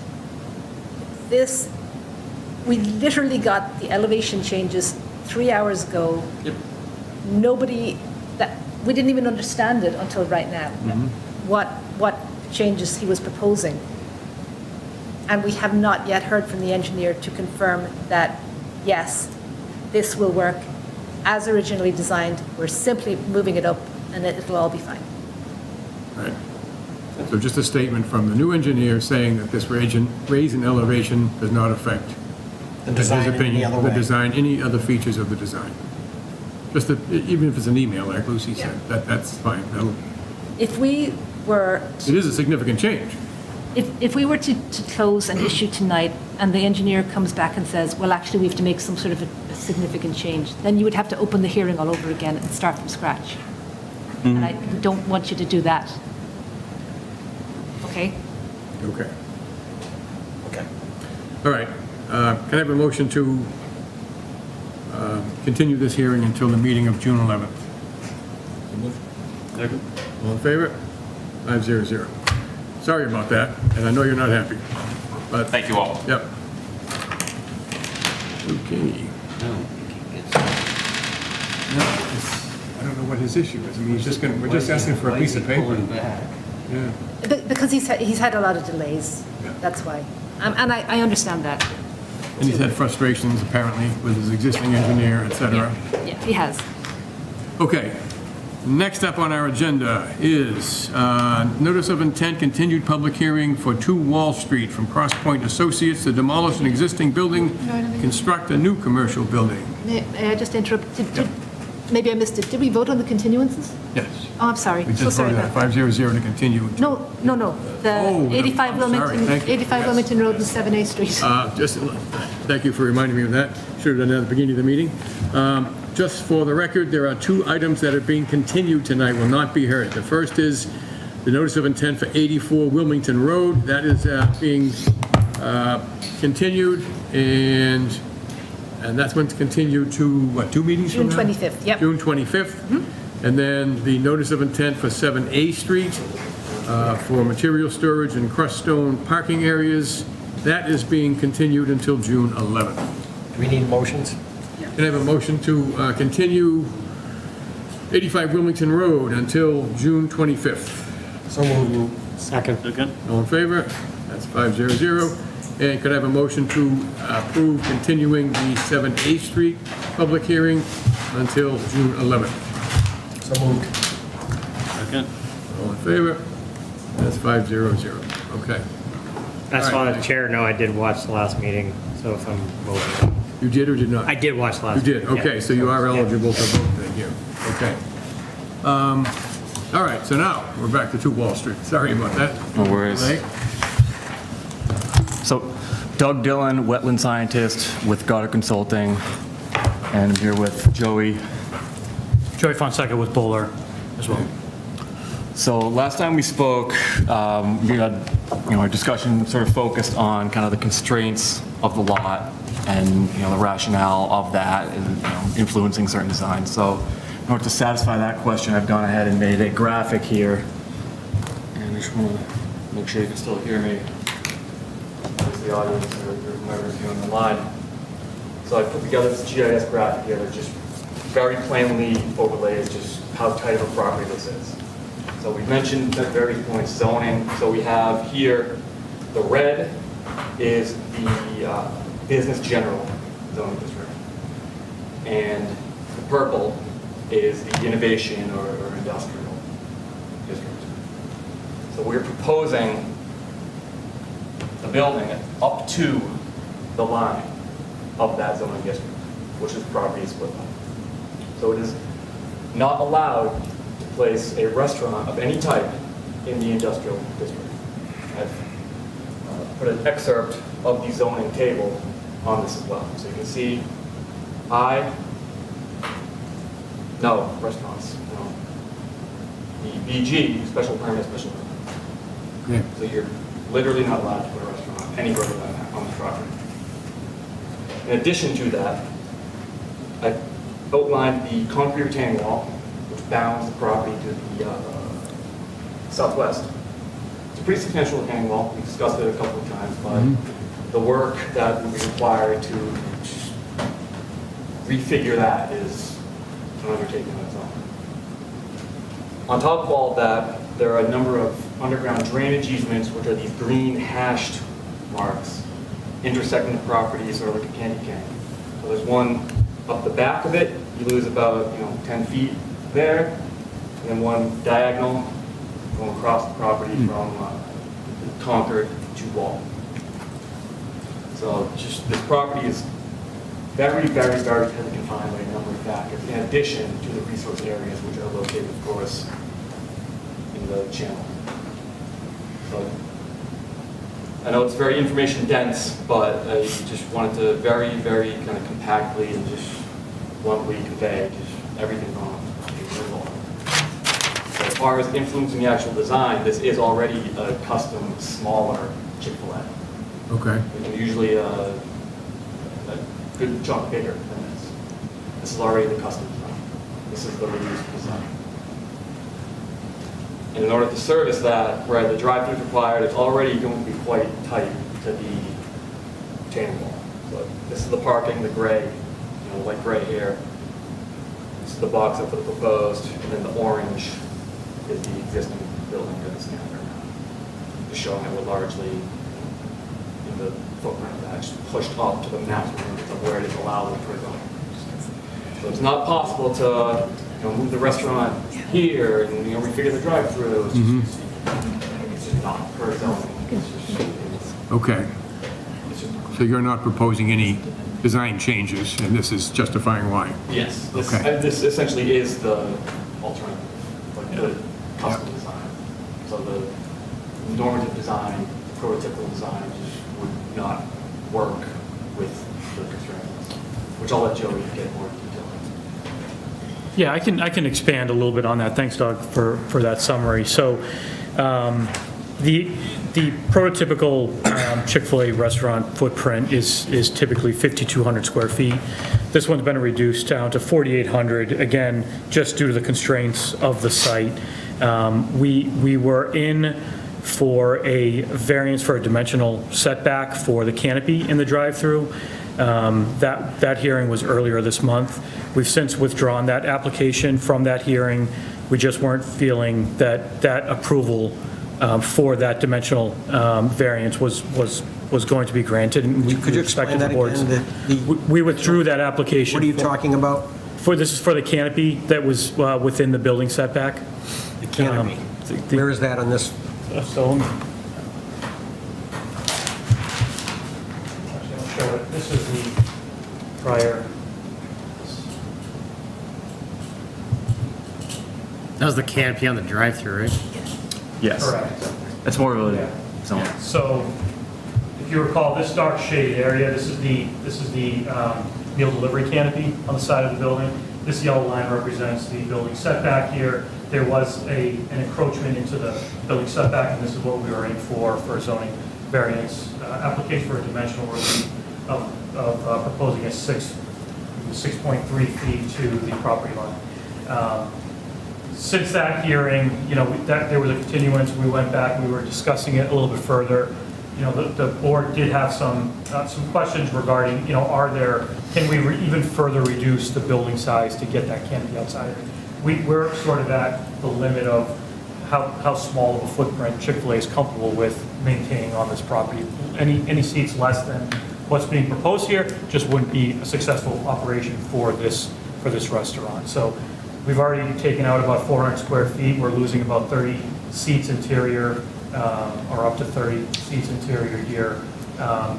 Because of the ongoing discussion we had, we decided to withdraw it, and we're working with Chick-fil-A's canopy vendor to come up with a modified canopy, and what's on the screen now is what we've since submitted, which basically carves out a corner of the proposed canopy and just gets it outside of the building setback. That's not a final canopy footprint. We're working with the canopy vendor to firm it up, but it will essentially be a complying canopy. It's not going to extend into the setbacks, therefore we withdrew that application. So from a site design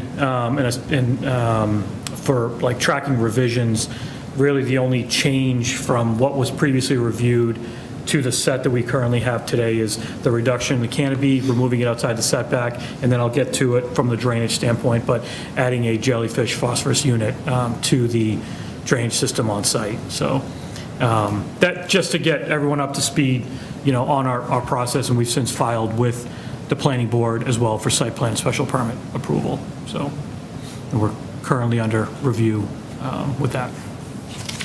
And when do you have a meeting with the planning board? It's June 18th. June 18th, okay. We had asked some questions at the last meeting. First, let me ask you, does the staff have any questions about this, the way it's been presented so far? Nope, not about the canopy and not about the zoning. I would like to hear, when you're ready, from Joey about the stormwater. Sure. Yeah, I had a few questions on the stormwater as well. And just before we get into that, I had personally asked if there was any consideration about solar panels or electric heat pump. Did you able to look into that at all? We did, yes. We had prepared a response letter, and we've been working with the architectural team and the mechanical engineers on this. So they had provided some information just regarding the heat pumps. So typically, heat pumps aren't used in the restaurants just due to the upfront costs of the heat pumps and the additional electric draw for those. These are heavy electric uses because the kitchens are all electrified. The only gas is just, I think it's a hot water tank, their HVAC, and the heaters in the canopies. Everything else is electric here. But I will say, in that Burlington is part of the stretch energy code. The heat pump isn't part of the current code that needs to be in conformance here, so they wouldn't install heat pumps here. However, to your second question on the solar panels, as part of the stretch energy code, solar panels aren't required, but solar ready is a requirement. While Chick-fil-A typically doesn't have solar panels on the roof just because of all their rooftop units, HVAC, there's other plumbing that's in there, there's really not a lot of real estate. They will need to make some sort of adjustments to that to allow for what is considered solar ready. So the architects, that's a building permit process, and they will be working with the building permit to understand what that is. So again, they're not providing panels, but they're providing a solar ready, and again, that's per the stretch energy code. Okay, thank you for looking into that. Yeah. So let's go back to discussion of drainage. Yeah. So we've been, since our last meeting, we've been in discussion with Context Solutions, who we were previously proposing a water quality unit hydrodynamic separator. I'm just going to point to it here. This was located right at the drive-through exit location, and that was taking all the paved area, the roof being considered clean. It was taking all the paved area, routing it through that for the water quality benefits there prior to discharging to to the existing head wall on site. From our last discussions, knowing the town regulations regarding, the 80% and the 50% phosphorus removal, we've been speaking with Contact about a solution for phosphorus and how we can reduce that on site. Currently, there's no mitigation on site. We looked at tree boxes. Unfortunately, due to all the utilities and just how compact this site is around the building, they just weren't able to fit a tree box and get all the utilities to work around the drive-through. So we are proposing a jellyfish unit that is just downstream of the water quality device. So that is shown here in that blue box. Prior to discharge to the existing head wall. So really the only change there is just the orientation of that drain line, but having the water quality unit and then the jellyfish prior to discharge further reduces TSS removal and also gets the minimum design parameters for the phosphorus removal there. So the jellyfish, go ahead. Can you point to the jellyfish unit on this drawing where I can see it? That's a little far away and a little small. I think this is just, Oh, there it is right there. Okay, so that's it right there, and that's after the water quality unit? Correct. Yeah. Okay. Correct. So the jellyfish units, as I was told through Contact, can also handle, water quality TSS removal as well. The problem with that is that it requires heavy maintenance. So having the water quality unit just upstream of that takes a heavy load prior to it discharging into the jellyfish, so it can perform a lot better. So as far as the setup goes for TSS and then for phosphorus, this is what they recommended in order to meet the goals for the site.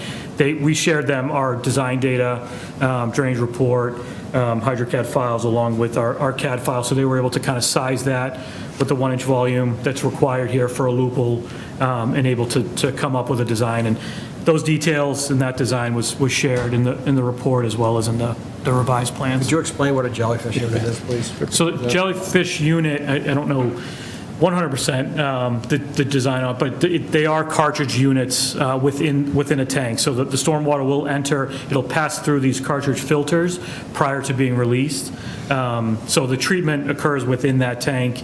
There is maintenance. Some of these filters will get pulled out. That's why there are the 3 manhole covers that are there.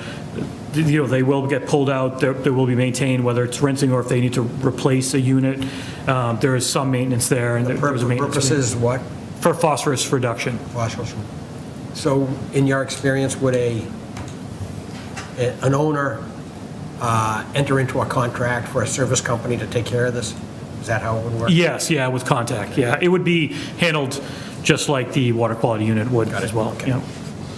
Yeah, this isn't like just someone going there and maintaining it.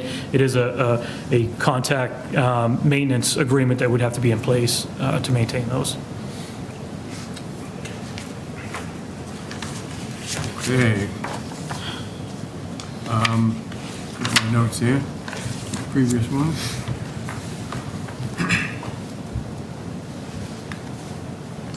Eileen, did you have any other questions about the drainage, or Lucy? no, I'm actually, I appreciate the fact that they looked into the tree box filters. I think it would have been nice, if we would have been able to have more green, LID type of infiltration. But I do appreciate the jellyfish addition. And I appreciate the fact that it's downstream of the water quality unit that you're proposing. They did change some of their numbers on the cascade, which kind of matches what I had said about the TSS removal. So between the two of them now, they're going to get pretty good TSS removal and phosphorus removal and other nutrients. So I think this is actually, on the whole, I think, a pretty good option for a tight site. Because as you know, I was really pretty concerned about, with redevelopment, you want an improvement in what's going to be discharged to the stream. Mm-hmm. And this way, it's definitely a lot cleaner, because this is still, you're talking about runoff not going through any sort of infiltration, but this is a good option. I do have a couple of quick questions, if that's okay. I just wanted to check one or two things. The proposed proprietary treatment unit will treat 43,000 square feet of impervious surface, according to the wording. So is the rest of the 25,000 square feet, where's the rest of that going? Is that mostly grass and landscape, and does that? In building. And building as well. Itself? So, right, because the roof is not running through that system, so there's roof area, and then the various, landscape Where's the roof areas. go again? The roof bypasses the water quality, so it ties in to the manhole just downstream of the jellyfish unit. Okay, so the roof is going... Correct. Roof is going very... Separate, straight to correct. the stream. And then a couple of notes that I would just like to be addressed at some point on the stormwater report and the material. Stormwater management standards, part of the stormwater report still says NA for standard number 5 being a LUPL. You didn't make all the changes, and it still counts the dry well under standard 6 for pre-treatment. For pre-treatment. So you could just check those two Sure. pages, the actual standards part. And then the other thing is that you also would please, I would like you to update the O&M plan because it doesn't reference the jellyfish unit. Okay, sure. And I want just everybody to remember that we're going to add a condition about, so he had mentioned the cartridges, and you can lift the cartridges out and you can just rinse them. So just to make sure they're not being basically rinsed into the stream, or that the rinse water isn't just being tossed into the stream. There's no point in having the thing there and then just sending everything back out. So I would just like to see O&M plan update to address that and the stormwater report part. But I'm definitely much happier with stormwater treatment in general. Okay. Yeah, I think the jellyfish O&M was, we'll certainly add the language in there. I know that was part of their submittal package that they sent us, but we can certainly add it into that. You had, there was some paperwork from Content. Jellyfish, but Yeah. it wasn't in the O&M Sure. description Yeah, of we'll do this, do populate this, that, yeah. which is what's going to go to the contractor or whoever, Sure. somebody. Sure, yep, absolutely. I've noticed some small drainage lines. I think they're showing drainage from the canopy, is that correct? Correct. What I'm seeing in the top canopy in the drawing actually is going beyond the jellyfish and the water quality unit, but the bottom canopy is being treated just because that's easier than trying to run it, the bypass? Correct, yeah, that's a smaller canopy as well, but we would have to then run it through and around the building. Just elevation-wise, weren't able to make that happen in order to keep them separated. But the larger building and the larger canopy all being bypassed, yeah. And just to get wrap my head around this, which way are the cars flowing? They go in the top and out the bottom, or the other way around? For the drive-through? Yeah, So they enter Plan South. enter down the bottom, okay. And it's counterclockwise, and they exit course. towards the entrance of the site, yeah. Where the driver's window is, okay. Right. That makes sense, okay. Yep. All right, now I can look at it correctly. All right, so we're in no position to close tonight because we still want to make sure there aren't any changes from the planning department. I had some comments. Anybody else? Yep, yep. Comments? Ed? Any comments on what was presented tonight? Hey, Rob? I was wondering with the change in the, like the canopy design and stuff, does that change anything with, within the 20-foot no build, or is it is it just, I mean, I'm not sure how much the canopy itself qualifies, or are we talking more about the roadway? It does. I mean, it was essentially 6 feet from the corner was about 6 feet from the property boundary. Now it's 15 and a half feet. So two things. One, there's a reduction, very small reduction, I'd say insignificant, of impervious, coverage that is now, going to be lawn, because there is an overhang from the drive-through there. So we certainly aren't, like I said, that corner was 6 feet to the property line, so we've since sort of lopped that off there. So there's still disturbance in there because we're adding the tanks. There's going to be, just regrading of that area for, the manholes and everything that's in that corner. But there won't be, a structure there within that corner like there was previously being proposed. And how much of this is inside the 20-foot no disturb, or in this case, the 50-foot no build, 25 and 50? I'm trying to, I don't see the line on this particular drawing. I'm just trying to refresh it. I'm sure it was on another one earlier. Yeah, so the 50-foot, let's see, this is the 20-foot is It sort of goes on the, yeah, I guess it's right on the edge of the outside curb line of the drive-through. Oh, no, okay, I'm finding it now, yep. So there's a small portion of the canopy that was in there under the Okay. prior application, and then this is the 50. 50-foot is kind of on the south side of that canopy coming across. the Okay. So, again, there was no changes really, to that layout. Right. From the previous, the only difference is that triangle, I'll call it, was removed from the canopy. Okay. So there would be waivers required regarding, I think we had those covered. That wouldn't change anything as far as the waivers we've requested from you. So this is essentially just clipping the top corner. Yeah, To, yeah, so everything that we submitted would still apply. okay. Kent, anything further? No, it's a general question. Like, you guys mentioned this is like a smaller, not really confirmation, but you said it's like a smaller restaurant. I'm just curious, like, versus the one in Woburn, which is more open, which you see. I'm just curious, what was the rationale for kind of trying to shoehorn it into this kind of site, whereas like, you look at the one in Woburn is like more open? Yeah. I'm just saying, that's one town, I'm just saying. Sure. I think sites are getting more and more tougher to find, and this was certainly a location that, Chick-fil-A was, was interested to be in. So Woburn is a different prototype. That was probably 2 prototypes old when that went in. So it's a different footprint. That's considered a long building for a site, a similar site that fit that location. They've since made some changes to that site. That site didn't have the double drive-through from start to finish as this one does. It now does. They've made some site changes out there to bring it up to the current prototype standards. So that is a different building. I think footprint-wise, I think those fell around 5,000 square feet as well. Yes. Again, it's just a different building style. But the kitchens were smaller. There was more interior seats than. Now the kitchens are much bigger just to deal with the drive-through traffic and make sure they're operating that drive-through efficiently, so, yeah.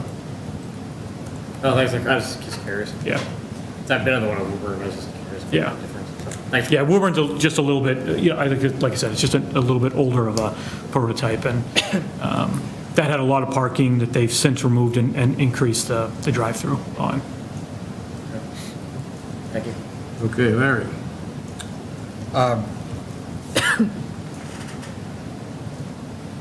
At the last meeting, you suggested that the project is proposing to move from the drive-through from 12 feet to 10 feet. Are you still proposing that?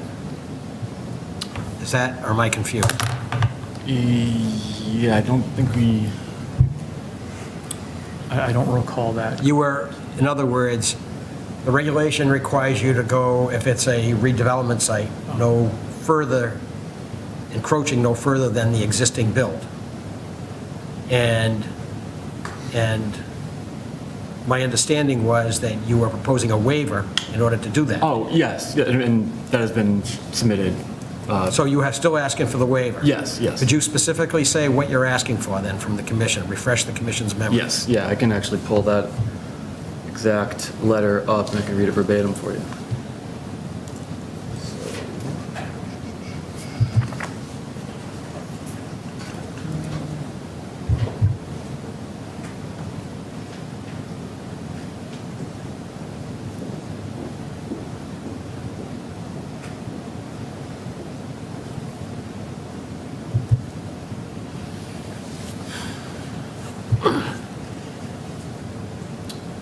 So a variance from 21.9 buffer zones, section D2, which states, all new construction projects shall meet the resource area no disturb and building setbacks listed in the presumption above, which, is the 10 or 20.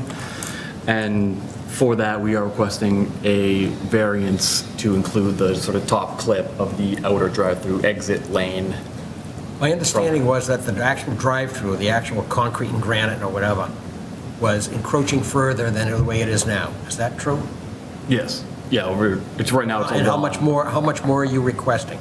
From what to what? Yep, so that will be an additional 4 to 6 feet, 4 to 6 feet more essentially, yeah, I mean. towards the river. It's 12 to 16, 18, and it would be 10 or 12 I'm approximately. confused by your answer.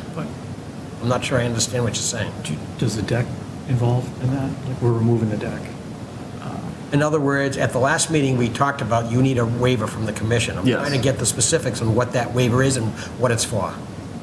Yes, that's described in the letter. So to place essentially the drive-through in a proposed condition, 4 to 6 feet approximately closer than the existing structure and series of walkways. Drive-through will be 4 to 6 feet closer to the strip.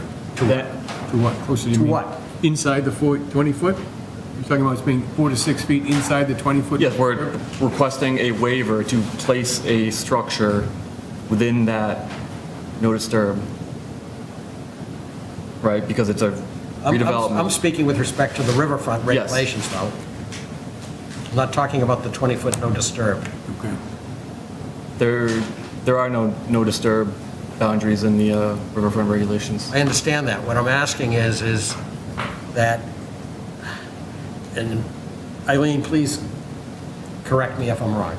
My understanding was that if this is redevelopment, correct? Yes.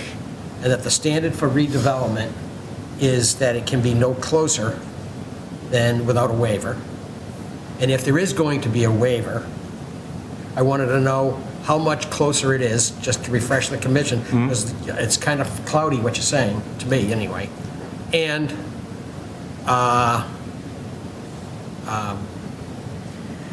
the regulation 1058.5F or G seems to say that you can get a waiver if you provide some mitigation, which you are providing. However, but even then, you must prove that the move closer is unavoidable. Now, I think when you opened this discussion, you actually were saying why it's unavoidable. But one, I'm not clear on what exactly you're asking the commission to waive, how close. The answer wasn't clear, to me anyway. And the second thing is, in your explanation of, which was very helpful, by the way, what you said in the beginning, all the constraints on the site, it provides a clearer picture of what's going on. Did you write that up? In other words, verbally, it sounded great, but we were talking about an alternative analysis, and it sounded like you gave a verbal alternative analysis, which sounded pretty good. Yeah, that was essentially described in the original notice of intent, and that was just a helpful. Did you submit an alternative analysis that described why? In the original notice of intent, yes. You did. Yes. And to add on to that, the response letter that we had prepared, just given the comments that we got from our last hearing, I did describe the existing wall being moved, the building reduction size, and the drive-through reduction as well. So that was... What I've seen you've just submitted for this meeting is that picture you showed. And did you submit that discussion you're talking about? We did, yeah. So we had submitted that to staff last week. On that, I do have hard copies of that as well. So sent to out bring. and made available on the website. Was it on the website? Yep, and- Okay, then I missed it, okay, all right. So I will look for it. I looked for it today, I didn't see it. It should be there. Well, okay, I'll take your word for it. So you provided a discussion of why you have constraints, but now, what are you asking for a waiver with regard to the move closer under the riverfront regulations? What are you actually asking for? Only under the local bylaw, your regulations 21-9, Right. section D2, we're 100% under riverfront. So just for buffer zones from resource areas generally, in this case, it would not be riverfront, it would be the bank of the riverfront. Because riverfront itself does not have buffer zones necessarily. Right. It's the bank coterminous with the mean annual in this individual case that is casting a buffer zone. So So how much closer are you asking for this bank to be? So we're looking to place the top clip of the drive-through within essentially the outer, right, if you have the 20-foot, zone shooting out from the bank, like the outermost of that, like 6 feet in that. So essentially, you're moving the outermost of the drive-through 6 feet closer. Maybe I can describe. Yeah, Is that what you're doing? Let me see if I can, I know what you're asking, I think 6 feet. I don't visually know this what it might, was this might originally. work. I thought it was 1.5. So this, in red here, this red dash line represents the existing building and the canopy, or sorry, the deck that Right. crosses the property boundary into the abutting property. So currently, there's, we've got a deck that crosses the brook into the abutting property. That is going to be removed. This currently is, there's a walkway here, there's another walk that leads to the deck. This is, I think just lawn area. It's lawn, landscaping, some, Today. you So our pavers. curb line, our proposed curb line for the drive-through does, is proposed within what is existing grass here today. So I think the closest point to the property line is about 6 feet to where that curb line is. But again, if you're thinking of disturbance as far as the deck goes, the disturbance today is 0, right? With the deck crossing over the brook, over the property line to that abutting parcel. So part of that waiver that Doug was describing was to allow for, the drive-through to exist here within this area. There's currently grass, but also providing mitigation for that all along the brook. And there's deck over that grassed area now? Correct. Okay, but the deck isn't... Correct. I don't view that as being a structure itself. Sure. So, That's part of the existing pizza place, right? Correct, yeah. so the answer is, the drive-through is going to be 6 feet closer over grassed area. Is that what you're saying? Yeah. Yes. Mind if I draw? Yeah, sure. Go ahead. Is that what you... Yeah. I mean, look at it this way. If one of us was making a motion for the waiver, what is it supposed to say? I mean, like, I just don't... Yeah. What's the closest point of the current structure and the closest point of the new structure? And the difference between the two, I think, is what we're looking for. Yeah. So this little wedge is literally the reason we're asking for the variance. Is the what? This little wedge right here. Yes. Is green You grass. can't even see it, but Well, from here, I certainly it's can't right see here. it. I know. So it's just to accommodate half of, the top only drive-through lane only. That probably 40 square feet essentially. is what it was. Oh, so it's 40 square feet. Approximately, just ballparking from my eyeball right now, but So you'll get us that number, that's right? absolutely possible, yes, we can do that. So it's very tiny, encouraging into the 20-foot notice of dirt to allow this drive-through. Because right now, it's grass, if, And it's covered by deck right now, that grass. sure, yes. And so these presumptions of the notice of dirt are overcomable, right, for the regulations, and we believe Now, that. you said that the restaurant is moving from 5,200 square feet to 4,800 square feet, correct? Correct. And the price that Chick-fil-A is paying would be reduced seating. Is that correct? Correct, yeah. And how does that affect the operation or the profitability of the model? I mean, I can't answer for Chick-fil-A, but it's certainly going to be reduced versus a full, proto build there with 90 seats for the interior. The kitchen remains the same as far as the kitchen size goes, it's just a reduced. So how many interior. seats are you losing? I believe it's 25. 25 Yeah, seats? it's somewhere in the 25. So how many seats will you have? They're still trying to maximize that because this is a custom building. I think it's going to be somewhere between 65 and 70 seats. So it's a substantial. It is, yeah. So that's my point. Why would you, I understand the constraints of the zoning you're talking about. You don't want to go over the zoning, it's not permitted. But why wouldn't you, if it means you don't have to, if you were reconfiguring in the ideal world, and we said, no, we're not going to, I'm not saying we're going to do this, no, we're not going to grant the waiver, okay? And we prefer not to. And you're already reducing the number of seats substantially. Why wouldn't you go to the zoning board of appeals and ask for so many hundreds of square feet to solve the issue of not needing a waiver? Because in other words, if it can be avoided, The wording is that you must prove that it's unavoidable. But why wouldn't you go to the zoning board of appeals and ask for that? At the same time, why not ask for so many hundreds of square feet to restore some of the seating? So, as far as riverfront area goes, the terminology and the regulations that the alternative must be practicable. And so, as listed in the Act, one of the 4 reasons, right, that you would view a riverfront property or look at an alternative practical or not, one of them is cost. And so, per the regulation that says cost and whether such costs are reasonable or prohibitive to the owner.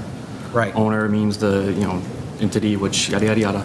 Cost includes expenditures for a project within the riverfront area, such as land acquisition, site preparation, design, construction, landscaping, and transaction expenses. So the cost is this lower design. The cost what? The cost incurred is this lower, throughput design, essentially. So this is the alternative.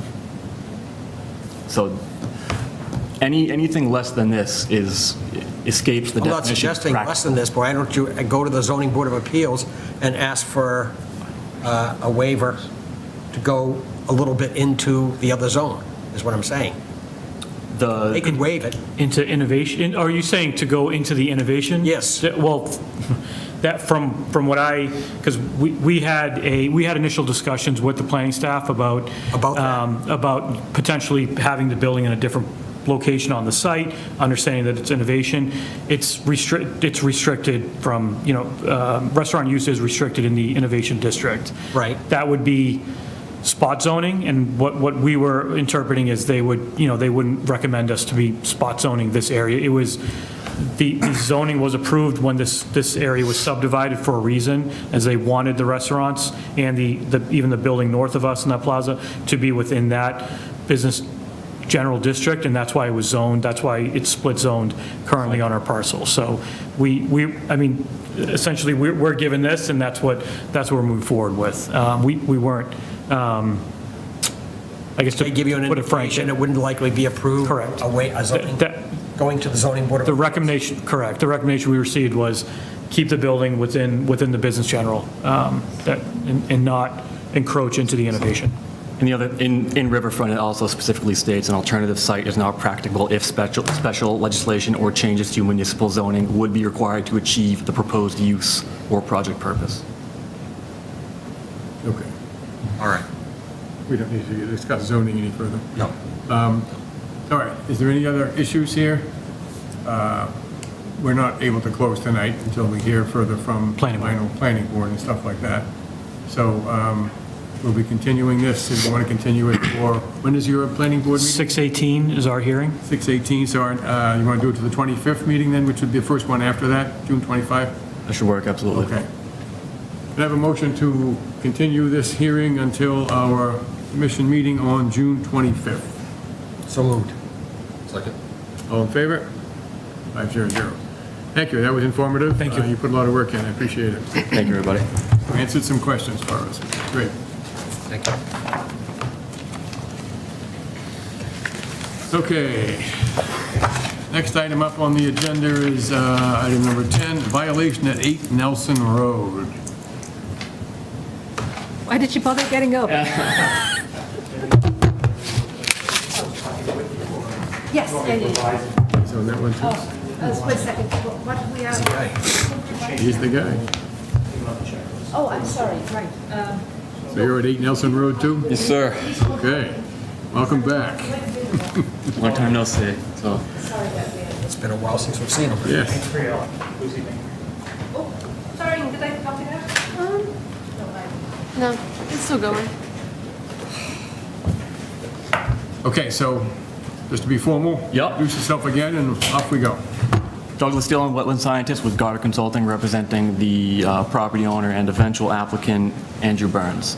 Okay. So essentially what happened was my client here, he cleared a number of trees which are located in the buffer zone on 8 Nelson. So I believe, and I'll allow the staff here to correct me if I misstate anything unintentionally. So my client here, Andrew, who's not in attendance tonight, of course, but went to go through the online permitting software, OpenGov, I believe, and then received a message from Lucy indicating that there may potentially be wetlands from, I think it was a 10-year-old notice of intent from not this property, but the one abutting to the rear. Okay. So this property itself has never been delineated.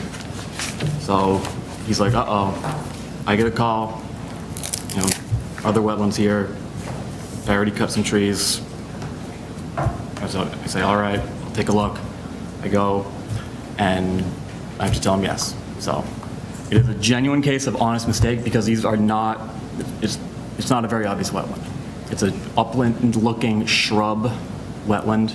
Yep. I did a site walk with Eileen Tuesday morning, day after we got some, pretty decent rain. It doesn't hold an ounce of water. I delineated them. We're still waiting on getting surveyed plans back, which I'd like to show you guys eventually, and I've already committed with the client to submit an eventual notice of intent for restoration, whatever work that may entail. So it's a work in progress at the moment, but the steps are being made and are currently in progress to rectify the issue. So everything that occurred was in upland only, buffer zone only.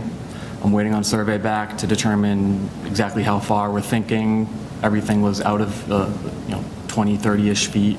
Okay. Again, we're waiting on survey back, but it's all upland, and he just, honest to God mistake, couldn't tell.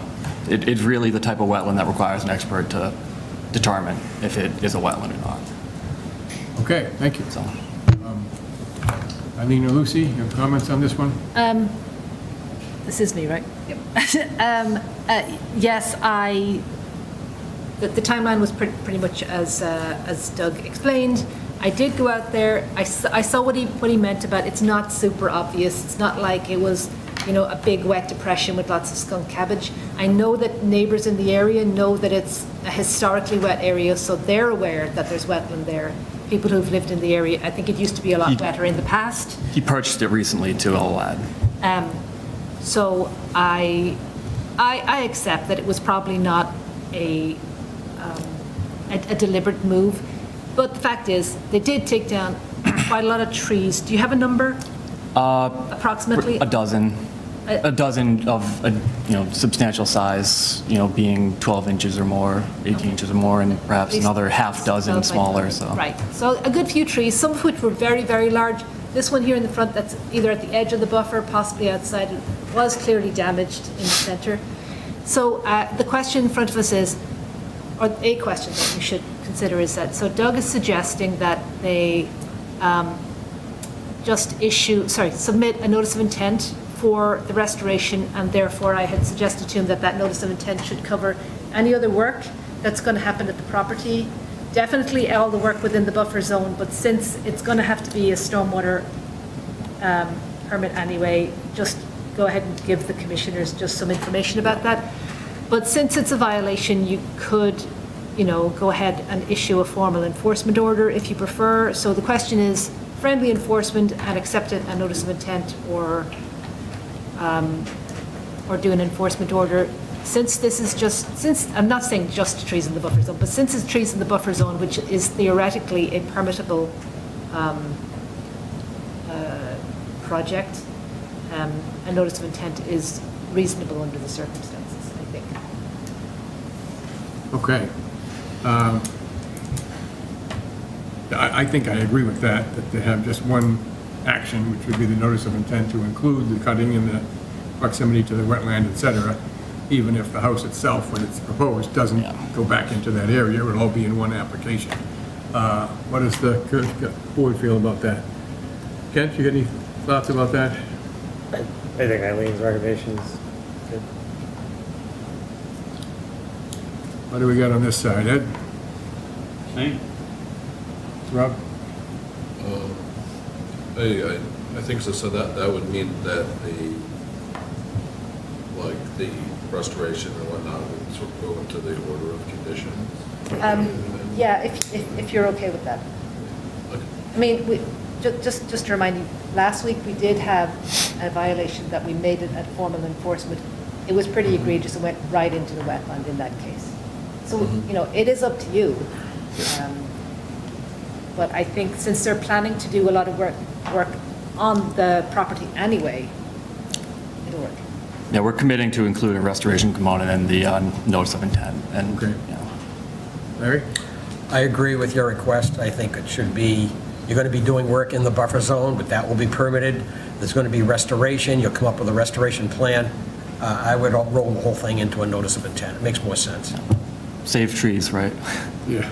Well, plus, if we restored it now, and then the house plan came in and wanted a different planting plan or something, that, you know, you might as well merge it all together into one application. Okay, so, do we need a motion on that? Do we need to vote on rolling this? Let's do that, let's formalize it so that we're addressing this as a friendly enforcement with just a notice of intent. Okay. Could I have a motion to address this violation on 8 Nelson Road for tree cutting by incorporating it into the planned NOI, which will be submitted for the construction of the new house? So moved. Okay, any second? Second. All in favor? Here we go. Thank you very much, everybody. Okay. Thank you for looking at that wetland, Yeah, I flew out there, so. getting it all straightened away. Oh, but let's just say it formally, no more work on the property until we get, like, all the stumps have to remain until we get a plan that we agree on. Yep. Okay, very good. Thank you, everybody. Thank you. Take care, have a good Thank you, evening. Doug. Okay, that leaves us with administration items. Any planning board comments? We don't have anything from them. We will update them as to where we are now with 2 Wall Street, and the fact that we heard some information from them tonight, and we have continued until after they open with them. Okay. Any subcommittee or staff reports?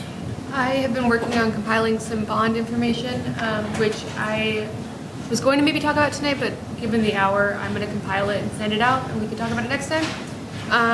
Fun facts include, we were charging $5,000 bonds for single-family homes in the 90s, which with inflation puts it up there closer to 10K. So fun things to look at. I had a fun time in Excel playing with inflation rates. It's good. Yep, Okay. yep. Yeah, those should be updated to reflect whatever we thought was appropriate then to today's dollars. I think. I will send some suggestions and some rationale for it. So Okay. keep your eyes peeled in the next couple of weeks. How would we make that known to applicants? Would we issue some kind of just a statement on the website, or would we send out some kind of public announcement? We could, but it's really I mean, and also we could formalize it with maybe a policy or something. But really, it's up to you what to charge for bonds. Wouldn't you kind of agree that it's, I mean, if they come in and you say it's 5,000 versus 10,000, I mean, Lucy is going to give you some, probably some towns are using just more justification, and I think she'll have some workaround stuff Okay. for that. But that's a good question. That's a fair question. We'll think Even about if that, it's like an how to internal let people know. Yeah. We'll think about it. Very good. Okay, any other business? One for me. And I think it's because of some of the things that we've discussed this evening. The gentleman that was there jumping around between one engineer to another engineer. Yeah. What's the ruling here in Burlington? I know what Lexington does, because I was part of it, that if you're gonna shift gears and you're gonna have somebody else that's now signing off for whatever the first engineer was doing, that's okay, but where is he? And I've seen nothing but those people sitting there, and yet this guy says, you gotta go through me. That's one comment he said. That bothered me. Well, the homeowner is ultimately responsible. That's one way of looking at it, because I was a homeowner too, and I built my whole house Okay. in Lexington, 4,000 square foot home. And you had An a engineer. representing you signed the entire process, right? Yeah. My permit listed that way too. With that too, not But understanding. when I went and looked for approvals, I had the electrical engineer, I had another guy just sitting in a line for a document to support it. Isn't that the same here? It seemed like on that 11 Sear Street, he unilaterally decided, I'm going to make this change, but I don't need an engineer to sign off. He decided that. But yet, the permit, I know how Red in Lexington demands that. Give me the guy that's signing off on this, who's got a license to do so. I didn't mind one single bit, you know, this guy seemed to push back. You gotta go. He was, I think he just didn't really understand. That without a doubt too. he was frustrated that we weren't just gonna come in and close tonight, I think. I mean, he walked out of here like, now what? I think that's any construction project you do. I mean, whether you do, I've done some myself, hired contract, I mean, I've gotten, but that's not, like, to say that's conservation's fault as far as, like, you're just asking questions and trying to better understand, so you're probably following the regulations. And at your point, the right people are on there so they can look back when permits, like, I don't wanna hang on that one, that's just something that just caught me personally. Okay. But our other friend, Hickey World, I said it, but this guy, he interpreted what he wanted to believe, that downspout was going into a unit that's going from all four corners somewhere else. He didn't hear what I said, there was water coming out of the spout. I can't see water if it's connected. I was looking at water coming out, filling the lawn up with water. And there's not that much water that ever comes through a wall. Stone, concrete, wood, it doesn't matter. It's pretty isolated. It takes a while. Where was this water, on Hickey's property or on the? Hickey's property. On the back left corner, which is the side the wall to the neighbor is. Oh, I'm sorry, I misunderstood you. I thought you were saying it was on the new build. No, I could care less about the new building. I'm looking at that wall, that's all I went to look for, and I sat there in the rain, and I'm watching this spout with water just coming right out of it, filling up the lawn that had a lot of divots. You could So the see spout water was on the new house? on his house. Who's his? Yeah, Hickey's? the present home. Hickey's house. Yeah. I thought he meant it was on So his new build. drainage is building up in his drainage was lawn. filling up between his house and the wall. that's what he said. Okay, so that's nothing to do with the new property. I know. It's not a failure. no. Oh, that wasn't clear. I thought I said it was his downspout No. that was Yeah, I causing think this. we all That's why he thought that. said his is going into the ground. So Hickey's was draining onto Hickey's property. Yep. Not our problem. I mean, water's water. Yeah, no, that's, May I quote you? I just didn't want to argue with this guy. 'Cause no, there was a lot of confusion going on there, I think. I said, oh God, Hickey again. Okay. I'll entertain a motion. Oops. I'm sorry, what? Was it garlic? Oh, yes, we did go out and we were pulling weeds. Oh, right. Yes. What was that? It was interesting. There were large areas where only two plants were growing, garlic mustard and poison ivy. And poison ivy is a native plant, so we weren't pulling it. But we pulled, it was 5 of us or 4 of us, I don't remember now.